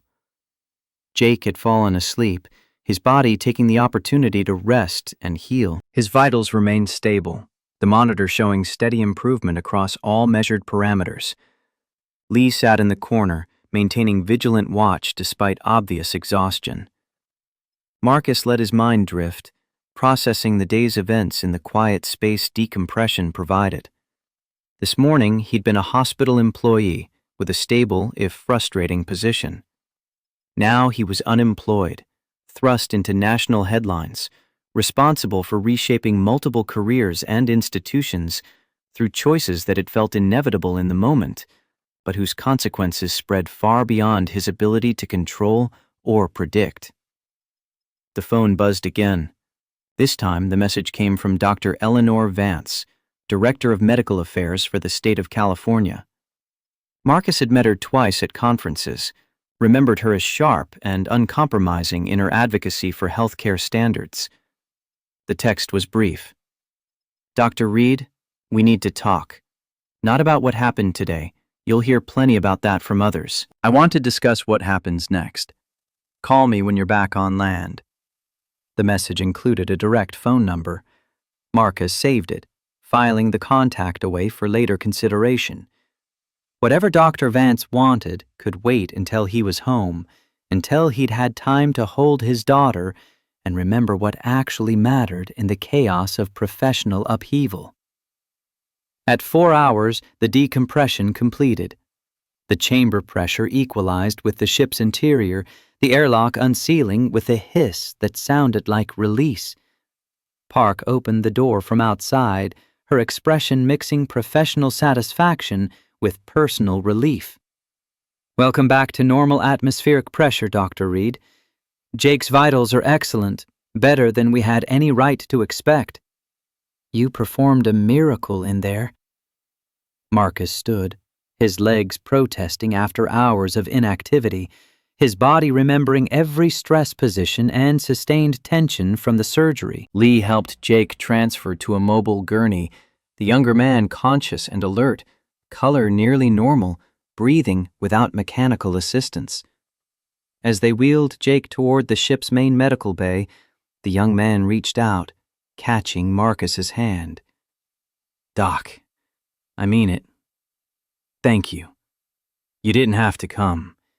You'd just lost your job. You had every reason to say no. But you came anyway. That's something I'm going to remember for the rest of my life. Marcus squeezed Jake's hand, the gesture carrying more meaning than words could convey. Just promise me something, Jake. When you're healed, when you're back to work, remember what happened here. Fight for safety, for proper equipment, for doing things right even when it's expensive or inconvenient. We don't save lives alone. We save them together, by holding the line against people who think profit matters more than people. Jake's nod was solemn, carrying the weight of a vow. They reached the medical bay, Park and her team taking over Jake's care with professional efficiency. Marcus stepped back, suddenly aware of how utterly exhausted he was, how much the past few hours had depleted his physical and emotional reserves. Torres appeared from somewhere, looking equally tired, his uniform showing the wear of a day spent managing crisis logistics. Dr. Reed, we've got a helicopter ready to take you back to Sacramento. It's the least we can do after what you did here today. The return flight passed in a blur of fatigue and scattered thoughts. Marcus watched the coastline approach, the city lights beginning to glow as evening settled over California. His phone showed 17 missed calls, 43 text messages, and 12 voicemails. He ignored all of them, focusing instead on the simple fact of going home. The helicopter set down in Riverside Park as the sun touched the horizon, painting the sky in shades of orange and purple that seemed too beautiful for the day's harsh realities. A crowd had gathered again, larger this time, including news crews and hospital staff, and what looked like random citizens drawn by the spectacle. Marcus descended from the aircraft, every muscle screaming protest. Torres saluted one final time, respect evident in the gesture's precision. Sir, on behalf of the United States Navy and Marine Corps, thank you for your service. What you did today saved a good man's life when nobody else could have done it. The words were formal, official, but they carried genuine gratitude that Marcus felt in his chest. He returned the salute, the motion automatic from years of military conditioning. The crowd erupted in applause as Marcus walked away from the helicopter. The sound felt surreal, disconnected from his internal experience of the day. He was just a doctor who'd done his job. The heroism they were celebrating felt like a narrative imposed from outside, not something he recognized in his own actions. Patricia stood near the park's edge, Lily beside her. The little girl saw her father and broke into a run, backpack bouncing, hair flying behind her. Marcus knelt, catching her as she launched herself into his arms, her weight and warmth the most real thing he'd experienced all day. "Daddy, you're back! You saved him!" Marcus held his daughter close, breathing in the scent of cookies and shampoo, feeling her heart beating against his chest. "I'm back, baby. I'm safe. I'm home." Patricia approached slowly, her expression showing the accumulated damage of the day. When she spoke, her voice carried to the crowd, deliberately public. "Dr. Reed, on behalf of General Hospital, I owe you an apology. What we did this morning was wrong. You were right about the ECMO machine, right about every safety concern you raised. I was wrong to prioritize budget over patients, wrong to let you go for advocating what was correct and necessary." She paused, drawing a shaking breath. "I've submitted my resignation, effective immediately. I've also filed formal complaints with the State Medical Board, documenting all safety violations. The hospital will be implementing every change you recommended, starting with ECMO replacement tomorrow morning." The crowd's murmur rose, phones recording every word, cameras capturing the moment for endless replay and analysis. Marcus stood with Lily in his arms, looking at Patricia's devastated face, and felt something complex stirring in his chest. Sometimes the bravest thing you can do is admit you were wrong. Thank you, Patricia, for your honesty and for choosing patience over your career. Patricia nodded, tears streaming openly now, then turned and walked away through the crowd. She'd lost everything today. Her position, her reputation, her carefully constructed identity as a competent administrator. But she'd found something too, some piece of herself that had been buried under years of compromise and rationalization. Robert Garrison was notably absent from the gathering. Marcus suspected the CEO was locked in emergency meetings with lawyers and board members, calculating how to minimize damage to his own position. That battle would play out over weeks and months, corporate politics grinding through consequences with their own inexorable logic. Marcus set Lily down, but kept her hand firmly in his. Together they walked home through streets that felt both familiar and transformed. The same Sacramento neighborhood rendered strange by the day's extraordinary events. News vans followed at respectful distance, capturing footage for evening broadcasts and internet articles that would reshape public understanding of what had transpired. At their apartment building, the neighbor who'd been helping Patricia waited with a covered plate of cookies and a smile that mixed relief and vicarious pride. "Lily insisted we save half for you. She said you'd need them after saving someone's life." Marcus accepted the cookies, their weight in his hands absurdly grounding. This morning, he'd left carrying a cardboard box of personal effects, fired and uncertain. He was returning with chocolate chip cookies and a daughter who thought he was a hero and a future that remained completely undefined.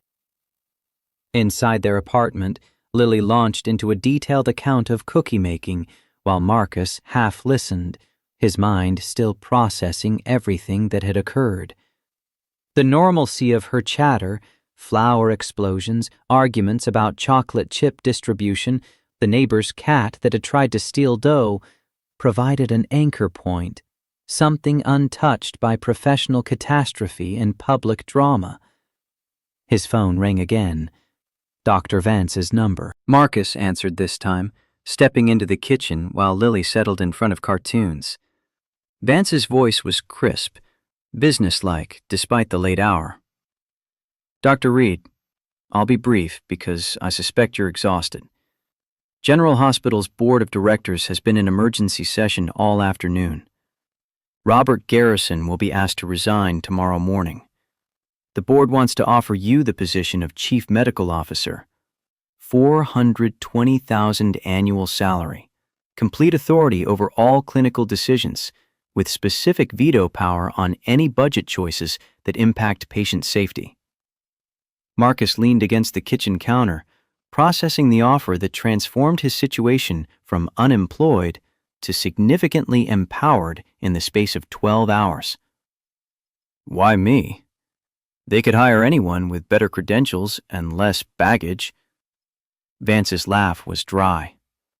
"Because you can't be bought, Dr. Reed. You proved that this morning when you stood up to Garrison, and you proved it again this afternoon when you answered the military's call, despite having every reason to tell them to find someone else.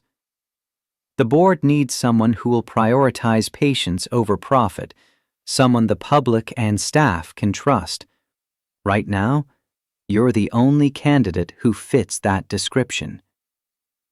The logic was sound, even as it felt strange. Marcus had spent the day being punished for his principles, then celebrated for those same principles, and now was being rewarded with power specifically because he'd demonstrated willingness to sacrifice position for values. "I have conditions." Vance's response came without hesitation. "I expected you would. What do you need?" Marcus thought about Patricia, about systems that crushed good people into making bad choices, about how individual redemption mattered as much as institutional reform. 1. Immediate ECMO replacement. No discussion. 2. Creation of a patient safety committee with physician oversight and veto authority on clinical decisions. 3. Patricia Chen gets offered the position of patient advocate, not administration, but a role where she can use her nursing background to represent patient interests. The line went quiet for several seconds. When Vance spoke again, her voice carried something like admiration. You want to hire back the woman who fired you. Marcus watched Lily through the kitchen doorway, her attention completely absorbed by cartoon characters solving problems through teamwork and mutual support. Patricia didn't fire me. The system fired me, and she was its tool. But she's trying to make it right now, taking responsibility publicly. People deserve second chances, Dr. Vance, especially people who have the courage to admit they were wrong. Vance's agreement came quick. Done. All 3 conditions accepted. The board meets officially tomorrow at 9 a.m. to formalize everything. Can you be there? Marcus thought about Lily's school schedule, about the cookies still sitting on the counter, about how quickly life could shift from catastrophe to opportunity. I'll be there. But Dr. Vance, I need you to understand something. I'm accepting this position because I believe I can make the hospital safer for patients, not because I want power or prestige.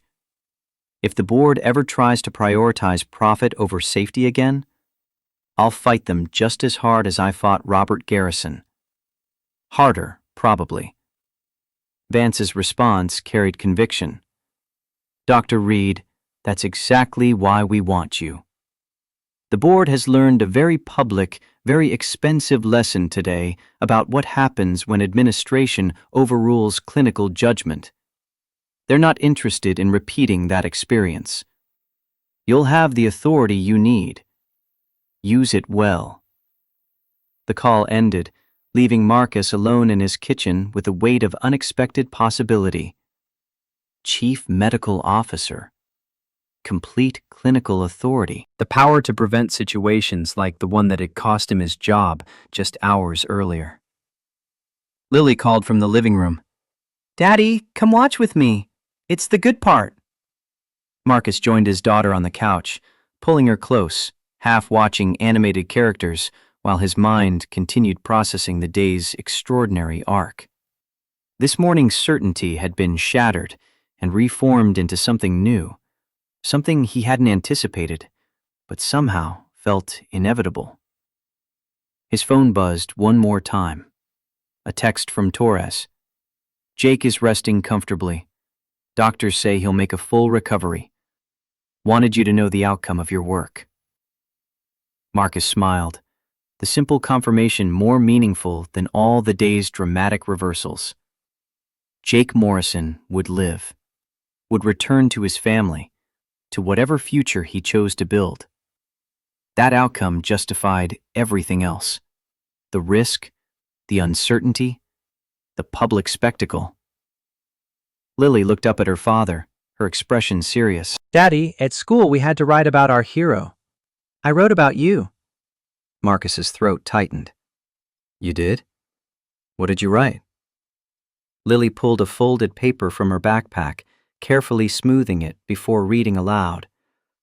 My hero is my daddy, Dr. Marcus Reed. Last week, my daddy got fired from his job. He was sad, but he didn't cry. He held my hand and we walked home. Then, 2 helicopters came. They needed my daddy to save someone. Daddy didn't say no. He said yes, even though he was scared. Daddy saved a man named Jake. Jake almost died, but Daddy fixed him. My teacher asked me, "Why is your daddy a hero?" I said, "Because he does the right thing, even when it's hard, even when people are mean to him, even when he's scared." My daddy says being a hero isn't about being strong. It's about being kind, even when the world isn't kind to you. I love my daddy. He's my hero. Marcus pulled his daughter close, unable to speak past the emotion clogging his throat. In Lily's simple assessment was the truth he'd been struggling to articulate. That heroism wasn't about grand gestures or perfect choices, but about maintaining kindness and principle in the face of systems designed to erode both. They sat together as evening deepened into night, the city outside their window continuing its endless motion, indifferent to individual drama. Tomorrow would bring new challenges, new decisions, new opportunities to choose between expedience and integrity. But tonight, Marcus was home, his daughter safe beside him, cookies waiting to be eaten, the future uncertain, but no longer frightening. The world hadn't changed. The systems that prioritized profit over people remained intact, still grinding through lives with bureaucratic indifference. But within that system, Marcus had carved out a small space for different values, had demonstrated that individuals could still matter, still make choices that rippled outward in ways impossible to predict or control. It would have to be enough. 48 hours after the surgery, Marcus stood on his apartment building's front steps, watching dawn break over Sacramento. Sleep had been fractured, interrupted by phone calls from news outlets and hospital administrators, by dreams that replayed surgical moments with slight variations where his hand slipped or Jake's vitals crashed.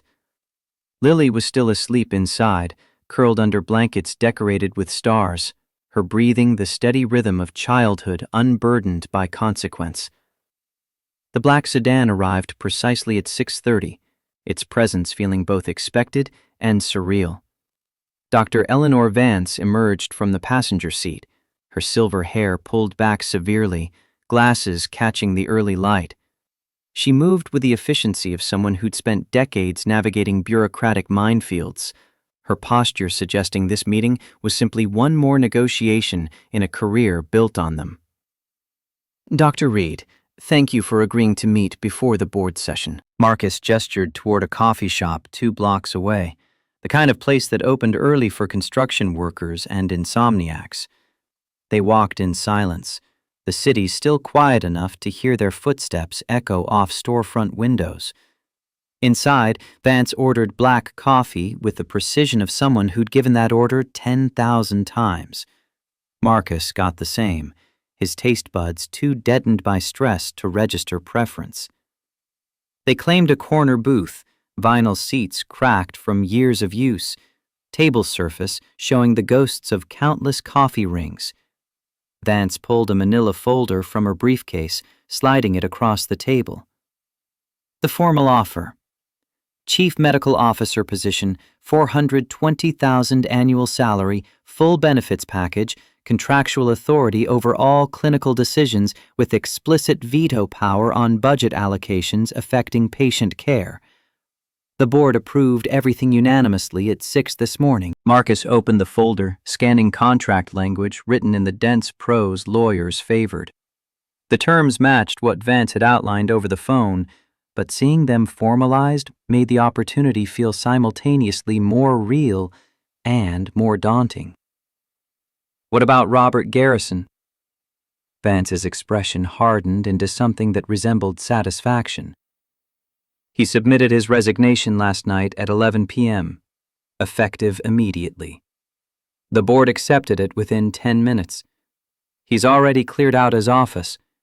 You won't see him again unless you want to. The speed of Garrison's fall was almost anticlimactic. Marcus had expected more resistance, more maneuvering, the kind of drawn-out corporate warfare that protected executives from consequences. Instead, the CEO had simply vanished, erased from the institution he'd shaped through budget cuts and calculated risk. And Patricia Chen? Vance paused before answering, choosing her words carefully. Ms. Chen's resignation was accepted as submitted. However, pending your approval, the board would like to offer her the patient advocate position you proposed. Salary of $95,000, reporting directly to you, with authority to intervene on behalf of patients when clinical care conflicts with administrative policy. Marcus sipped his coffee, the liquid burning his tongue, the pain grounding him in the moment's reality. Has anyone actually asked Patricia if she wants this? She just torpedoed her own career. She might want distance from the hospital entirely. Vance's slight smile suggested she'd anticipated the question. I spoke with her this morning at 5 a.m. She was awake, hadn't slept. She said, and I'm quoting directly, that she'd spent 15 years forgetting why she became a nurse, and if you were willing to give her a chance to remember, she'd take it. The image of Patricia at 5 in the morning, sleepless with the weight of her choices, stirred something in Marcus's chest. Redemption was never clean, never simple. It required walking back through all the compromises and rationalizations, confronting who you'd become in the space between intention and action. Tell her yes, but make it clear this isn't charity. I expect her to fight for patients as hard as she fought for budgets. Harder. Vance made a note in her tablet, fingers moving with practiced speed. There's one more thing you should know before the board meeting. Jake Morrison's story hit the major networks last night. CNN ran a feature on equipment failures in commercial diving, using his case as the centerpiece. His former employer, Triton Deep Sea Salvage, lost 3 contracts overnight.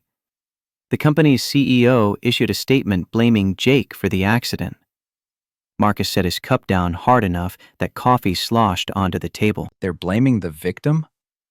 Vance's expression suggested she'd seen this pattern before, corporate entities protecting themselves through aggressive denial.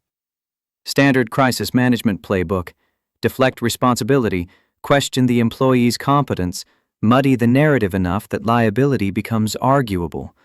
It won't work. The Navy's investigation will destroy their defense, but they'll try anyway because the alternative is admitting systemic failure. The parallel to his own situation was obvious.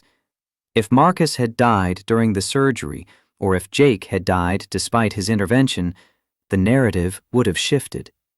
Questions about why a fired doctor was allowed to operate, about liability and proper credentialing, about whether desperation had led to reckless decision-making.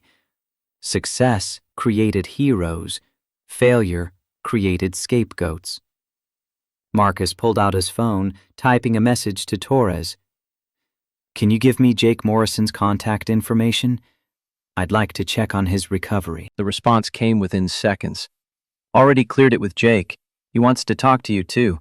Sending number now. A moment later, Jake's phone number appeared. Marcus saved it, a small action that felt weighted with significance. The connection between them transcended the temporary crisis that had brought them together. They'd both stood against systems that demanded compliance. Both paid prices for insisting safety mattered more than profit. Vance was watching him with an expression that mixed evaluation and something like approval. You're thinking about how to help him. That's good. But remember, you can't save everyone, Dr. Reed. You can't fix every broken system or protect every person getting crushed by institutions that don't care. What you can do is create one hospital where safety comes first, where the next Marcus Reed doesn't get fired for doing the right thing. The observation carried wisdom Marcus recognized intellectually, but struggled to accept emotionally. His entire career had been built on the premise that individual intervention mattered, that one skilled doctor at the right moment could alter outcomes. Accepting limitations, choosing which battles to fight, felt like abandoning the people outside his immediate sphere of influence. Integrity isn't something you can buy. It's something you earn every single day through choices that cost you something real. The words emerged before Marcus fully formed the thought, but once spoken, they felt true. Vance nodded, acknowledging the insight without elaborating. They finished their coffee in contemplative silence. Outside, the city was waking fully, traffic building, people moving toward jobs and obligations that would fill the hours between sunrise and sunset. Marcus thought about all the invisible choices happening in parallel. Doctors deciding whether to report safety concerns, administrators choosing between budgets and equipment, workers weighing job security against speaking up about dangerous conditions. His phone buzzed. A text from Lily, probably awake and wondering where he'd gone. "Daddy, where are you? I'm scared." Marcus's heart clenched. He typed back immediately. "At coffee shop 2 blocks away. Home in 10 minutes. Everything's okay, baby. I promise."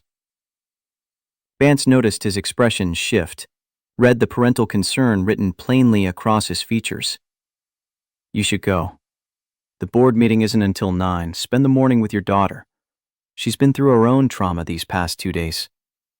Marcus stood, grateful for the permission even though he didn't technically need it. Vance remained seated, already pulling out her tablet to address whatever came next on her endless list of responsibilities. Walking home, Marcus called Jake's number.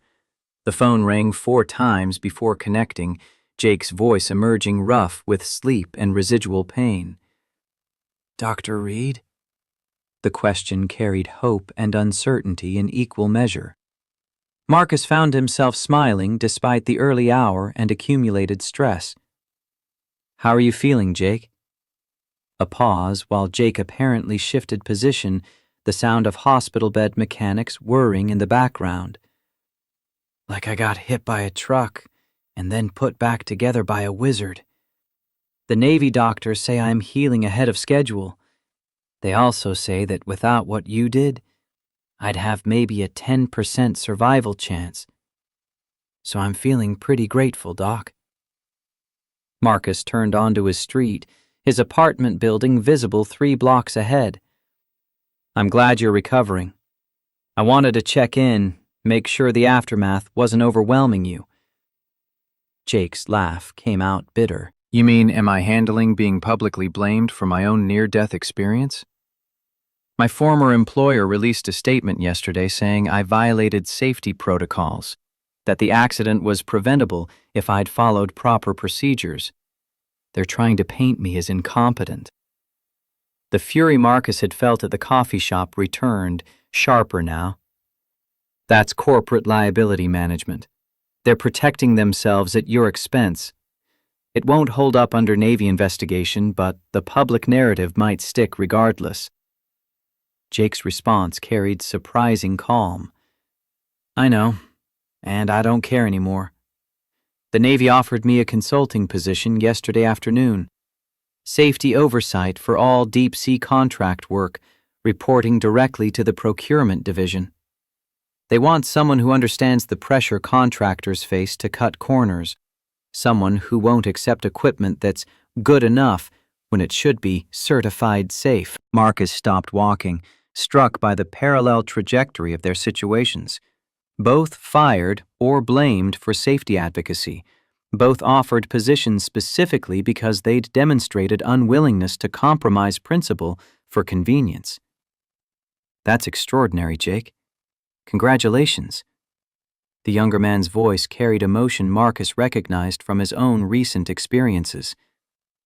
"Doc, I need you to understand something.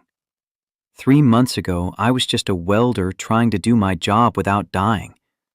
I filed safety complaints because it seemed like the right thing, not because I wanted to be a hero or change the system. But after what happened, after nearly bleeding out because my employer valued contracts over safety, I realized I can't go back to being just a welder. I have to be the person who makes sure the next guy doesn't end up in a hyperbaric chamber with shrapnel in his chest." Marcus understood that transformation intimately, the way trauma could reshape identity, how survival carried obligations that transcended personal preference. "Just remember, Jake, you can't save everyone. You can't fix every broken system, but you can create one space where safety comes first. One program, one set of standards, one relationship where the next Jake Morrison doesn't have to file 6 ignored complaints before nearly dying." The echo of Vance's earlier advice felt appropriate, a wisdom worth sharing, even if Marcus hadn't fully internalized it himself. Jake's response was quiet, thoughtful. You know what the Navy captain told me when he made the offer? He said that integrity isn't inherited or taught. It's forged through moments when you have to choose between what's easy and what's right. You forged yours a long time ago, Doc. I'm just starting to forge mine. The conversation ended with promises to stay in touch, to compare notes on navigating bureaucratic resistance, to remember that individual choices accumulated into systemic change, even when progress felt impossibly slow. Marcus reached his apartment to find Lily waiting in the doorway, her expression mixing relief and residual fear. He scooped her up despite her protests that she was too old for this, carrying her inside while she wrapped arms around his neck. I thought you left again, like with the helicopters? The vulnerability in her voice broke something in Marcus's chest. He'd been so focused on the professional drama, on surgical crises and career transformations, that he'd underestimated how deeply these events had shaken his daughter's sense of security. I'm not going anywhere, baby. I promise. No more helicopters, no more emergencies. Just you and me, and whatever comes next. Lily pulled back to look at her father's face, her 8-year-old wisdom searching for truth in his expression. But you're going to be a boss now, right? At the hospital? That's what Mrs. Chen said. Marcus settled onto the couch, Lily curled against his side. Yes, I'm going to work at the hospital again, but in a different job, one where I can help make sure other doctors don't get fired for trying to keep patients safe. Lily considered this, her brow furrowing with concentration. Will you have to do more surgeries on helicopters? The question's specificity made Marcus smile, despite its underlying anxiety. No more helicopter surgeries. I'll be working at the hospital, in regular operating rooms, with all the right equipment. Much more boring than what happened with Jake. She seemed satisfied with this answer, her body relaxing incrementally. They sat together watching morning cartoons, the familiar routine providing anchor points against the week's extraordinary upheaval. At 8:30, Marcus walked Lily to school, her hand small and trusting in his. Other parents stared, some offering congratulations, others simply gawking at the local celebrity. Marcus ignored the attention, focusing on his daughter's chatter about an upcoming science project and whether he'd help her build a volcano. The school principal intercepted them at the entrance, her professional smile not quite masking obvious discomfort. Dr. Reed, could I speak with you briefly? Marcus knelt to Lily's level first. Go ahead to class, sweetheart. I'll see you this afternoon. Lily hugged him fiercely before running toward her classroom, backpack bouncing. The principal waited until she was out of earshot before speaking. Dr. Reed, I want to assure you that Lily has our full support during this transitional period. Some of the other parents have been curious about recent events. We've made it clear that any discussion of your situation should remain respectful and private. Translation: people were gossiping, probably speculating about his competence or judgment, possibly questioning whether a doctor who got fired should be trusted. Marcus appreciated the principal's diplomatic handling, even as the underlying message stung. Thank you for looking out for her. She's been through enough stress without school becoming complicated. The principal's expression softened into something more genuine. For what it's worth, Dr. Reed, I think what you did was incredibly brave. Both the surgery and the stand you took about patient safety. My mother died 5 years ago from a hospital-acquired infection that could have been prevented with proper protocols. I understand why these standards matter. The personal revelation shifted their interaction from professional courtesy to shared experience. Marcus nodded, accepting the solidarity without needing to elaborate. The board meeting convened at 9 o'clock sharp in General Hospital's executive conference room. Marcus arrived 5 minutes early, finding the space already populated by 7 board members, Vance, and 2 lawyers whose presence suggested everything would be documented for liability purposes. The board chair, Margaret Thornton, was 72 and formidable, her career spanning hospital administration back when women in leadership roles were rare enough to be remarkable. She gestured Marcus toward the seat at the table's head, a position of authority that felt presumptuous, given he'd been fired from this institution 2 days earlier. Dr. Reed, thank you for coming. I'll be direct because your time is valuable, and we have significant ground to cover. This board failed in its oversight responsibilities. We allowed Robert Garrison to prioritize financial metrics over patient safety, and we ignored multiple warnings from clinical staff about equipment deficiencies. Your termination was the symptom of systemic dysfunction that we should have addressed months ago. The acknowledgement was more forthright than Marcus had expected, corporate entities typically preferring euphemism over direct admission of failure. The question now is whether you're willing to help us rebuild what we broke. We need a chief medical officer who will put patients first, who can't be pressured into compromising clinical standards for budget considerations. Based on recent events, you're the only candidate who demonstrably fits those criteria. Marcus scanned the faces around the table, seeing varying degrees of discomfort and determination. These were people accustomed to control, to measured decisions made in comfortable rooms far from the consequences of their policies. Recent events had forced them to confront those consequences in the most public way possible. I have questions before accepting. Thornton's slight smile suggested she'd anticipated this. Of course, proceed. Marcus pulled out the list he'd compiled during his sleepless night, priorities crystallized through the discipline of writing them down. First, the Patient Safety Committee I proposed. It needs real authority, not just advisory capacity. Physicians on that committee must have power to halt any administrative decision that compromises care, with appeals going directly to the board rather than through administrative channels. One of the lawyers started to object, probably concerned about liability implications, but Thornton silenced him with a look. Agreed. The committee will have full veto authority on clinical matters. Marcus continued down his list. Second, equipment replacement protocols need overhauling. Any device past 80% of manufacturer-recommended lifespan gets flagged for immediate review. Replacement decisions get made by clinical staff, not administrators trying to stretch budgets.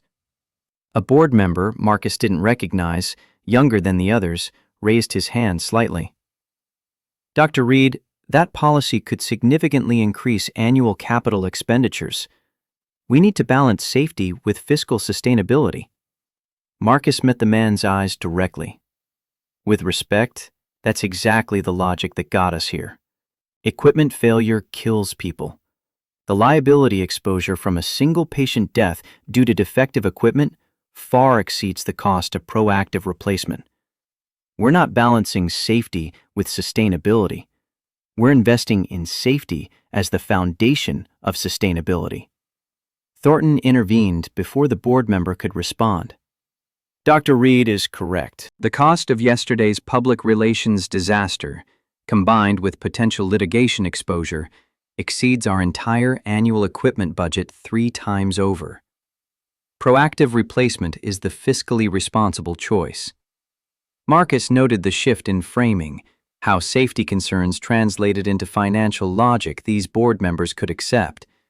He disliked the calculus that required monetary justification for doing what was obviously right, but he was pragmatic enough to use whatever arguments achieved the necessary outcome. Third, Patricia Chen's role as patient advocate needs clear definition. She can't be effective if she's worried about administrative retaliation or if her recommendations get filtered through bureaucratic processes. She reports directly to me, has access to all patient care data, and can escalate concerns to the board without prior approval. Vance spoke for the first time since the meeting started. The board has already approved those parameters. Ms. Chen will have the independence she needs to function effectively. Marcus continued through his remaining conditions. Mandatory reporting of safety incidents without fear of reprisal. Quarterly public audits of clinical outcomes. Transparent communication with patients about adverse events. Each requirement was designed to prevent the kind of institutional dysfunction that had led to his firing. When he finished, Thornton leaned back in her chair, fingers steepled in contemplation. Dr. Reed, these are substantial changes. They represent a fundamental shift in how this hospital operates. Some of your colleagues on the medical staff may resist having their decisions scrutinized so thoroughly. Some administrators will chafe at reduced autonomy. Are you prepared to navigate that resistance? Marcus thought about Danny Reeves and Luis Mendez bleeding out in the dark. About Jake Morrison nearly dying because someone decided old equipment was good enough. About all the patients who would never have advocates because they died before their stories became public. Being a hero isn't about being strong. It's about being kind, even when the world isn't kind to you. These changes aren't about my ego or authority. They're about creating a hospital where the next doctor who speaks up about safety doesn't get fired, where the next patient doesn't die because we skimped on equipment maintenance. I'll navigate whatever resistance necessary to make that happen. The room fell silent, board members exchanging glances that communicated without words. Finally, Thornton stood, extending her hand across the table. Then welcome aboard, Dr. Reed. Let's rebuild this institution into something we can be proud of. The handshake felt like sealing a contract more binding than the legal documents the lawyers would prepare. Marcus had committed himself to a battle that would extend years, fighting against institutional inertia and budget pressures and the 1,000 small compromises that accumulated into systemic failure. The meeting adjourned, board members filing out with the purposeful efficiency of people who had other obligations waiting. Vance lingered, gathering her materials with deliberate slowness. You understand this won't be easy, don't you? You'll face resistance from staff who resent oversight, from administrators who view you as a threat, from board members who'll test your resolve whenever budgets get tight. Marcus shouldered his jacket, feeling the weight of responsibility settling across his shoulders like a physical burden. I know. But the alternative is becoming what Patricia became. Someone who compromised so gradually they didn't notice when they stopped recognizing themselves. Vance's expression softened marginally. Then you'll do well, Dr. Reed. Just remember to take care of yourself and your daughter in the process. Martyrdom serves no one. The observation landed with unexpected force. Marcus had been so focused on institutional change that he'd barely considered the personal cost of the role he'd just accepted. Long hours, constant conflict, the stress of fighting battles where victory meant maintaining standards rather than achieving dramatic breakthroughs. He walked through the hospital corridors, noting the physical space that would become his professional home again. The ICU, where he'd saved countless lives. The emergency department, where he'd performed his last shift before termination. The cafeteria, where staff gathered to decompress between crises. Patricia Chen stood near the main entrance, looking small and uncertain in civilian clothes. She'd always worn her administrative authority like armor, the pantsuit and professional demeanor creating distance between herself and the clinical chaos she'd once inhabited. Stripped of that identity, she looked younger and more vulnerable, someone standing at the threshold of uncertain reinvention. Marcus, Dr. Reed, I wasn't sure you'd actually go through with it. Her voice carried the fragility of someone whose self-conception had shattered, who didn't yet know how to navigate the world without the structures that had previously defined her. I meant what I said, Patricia. This is your chance to remember why you became a nurse. But I need you to understand, this isn't about redemption through proximity. It's about doing the work, fighting for patients even when it's uncomfortable or politically complicated. Can you do that? Patricia's eyes held the determination of someone who'd hit bottom and decided the only direction left was up. I spent 15 years telling myself I was making pragmatic choices, that compromise was necessary for the greater good. But pragmatism became cowardice so gradually I didn't notice the transformation. I'm done compromising. Whatever you need, however you need me to fight, I'm ready.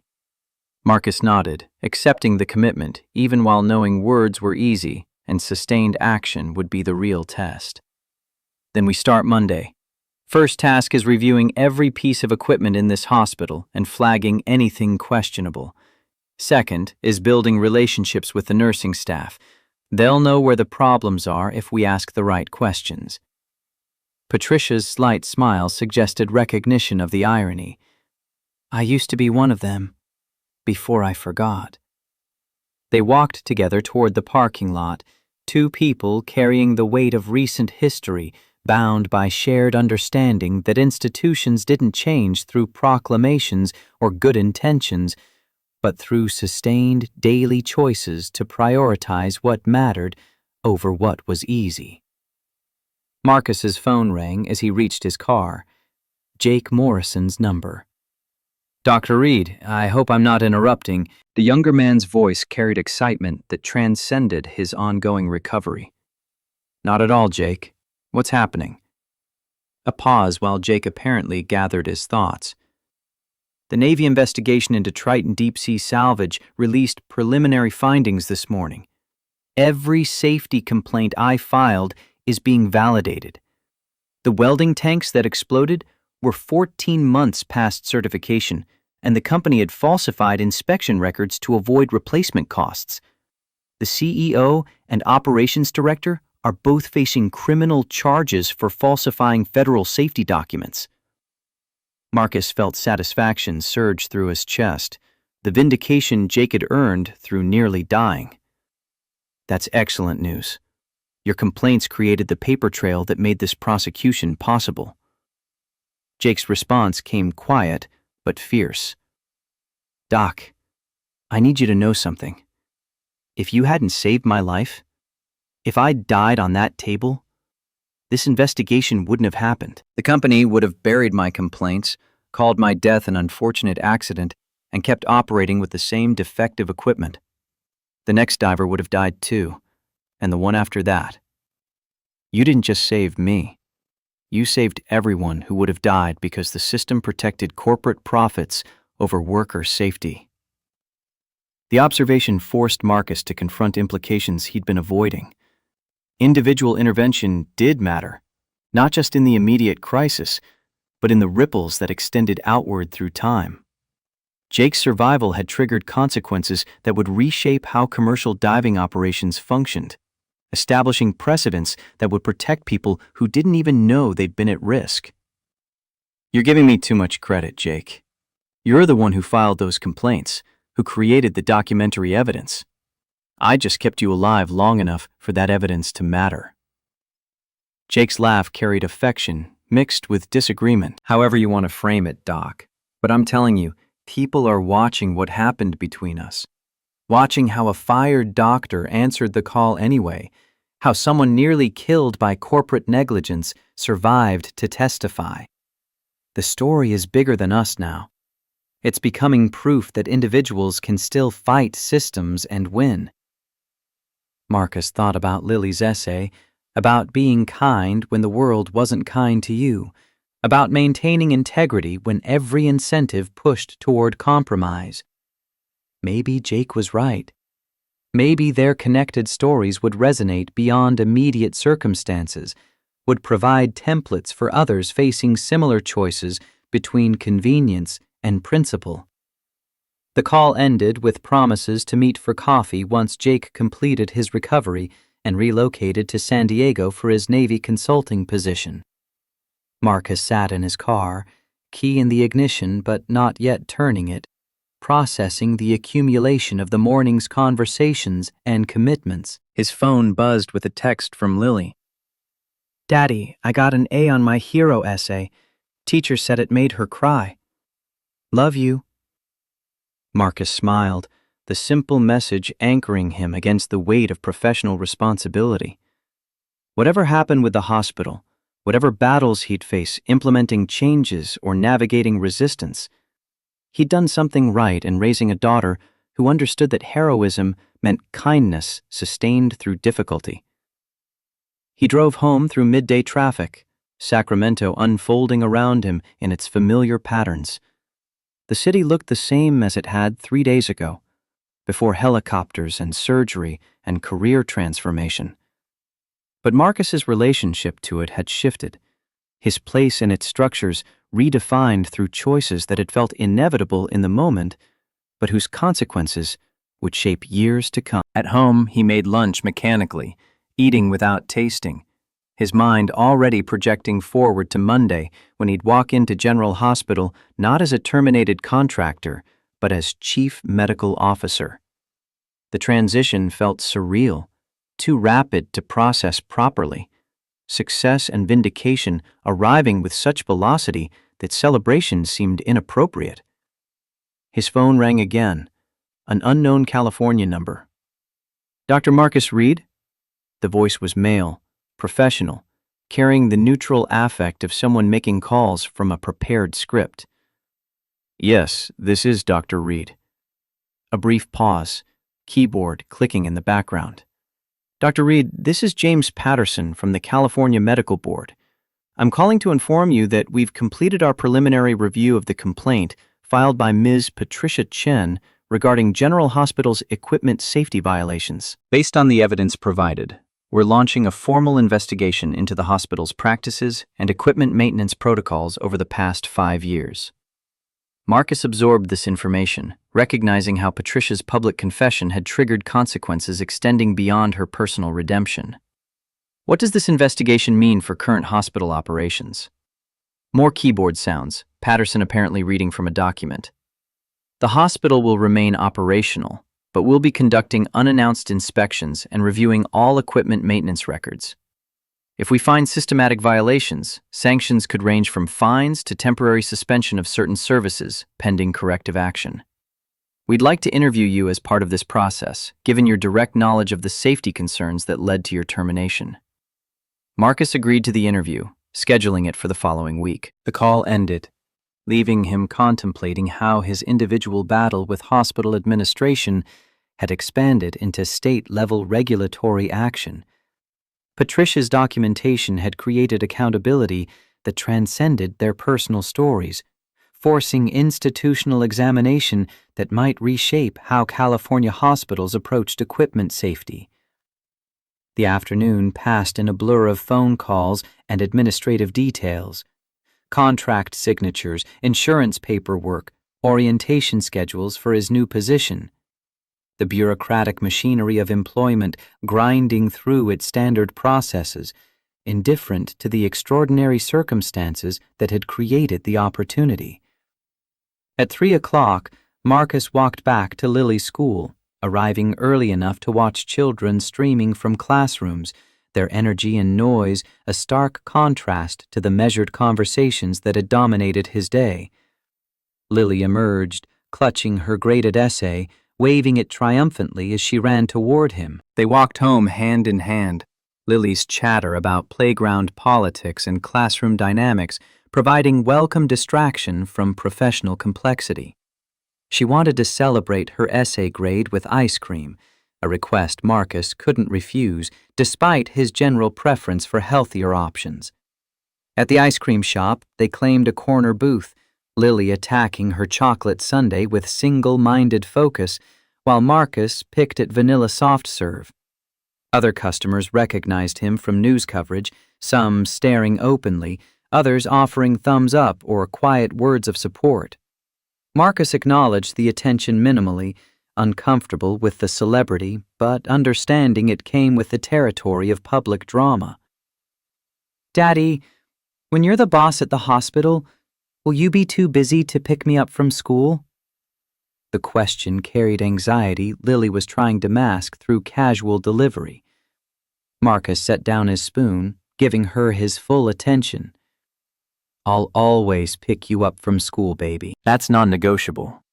The hospital will get my work hours, but you get my time before and after. That's the deal. Lily's relief was visible, her shoulders relaxing incrementally. Promise? Marcus extended his pinky, their traditional seal for serious commitments. Promise. They linked pinkies across the table, Lily's smile transforming her entire expression. Whatever professional challenges waited, Marcus had just committed to a boundary that would shape how he approached his new role. Lily came first. Always. Walking home, they passed Riverside Park, where the helicopters had landed 3 days earlier. The grass showed scuff marks from the aircraft's weight, physical evidence of the crisis that had reshaped multiple lives. Lily stopped, looking at the marks with an expression Marcus couldn't quite read. Daddy, do you think the man you saved is happy now? The question's philosophical complexity surprised Marcus, revealing depths of processing he'd underestimated. I think he's healing, physically and emotionally.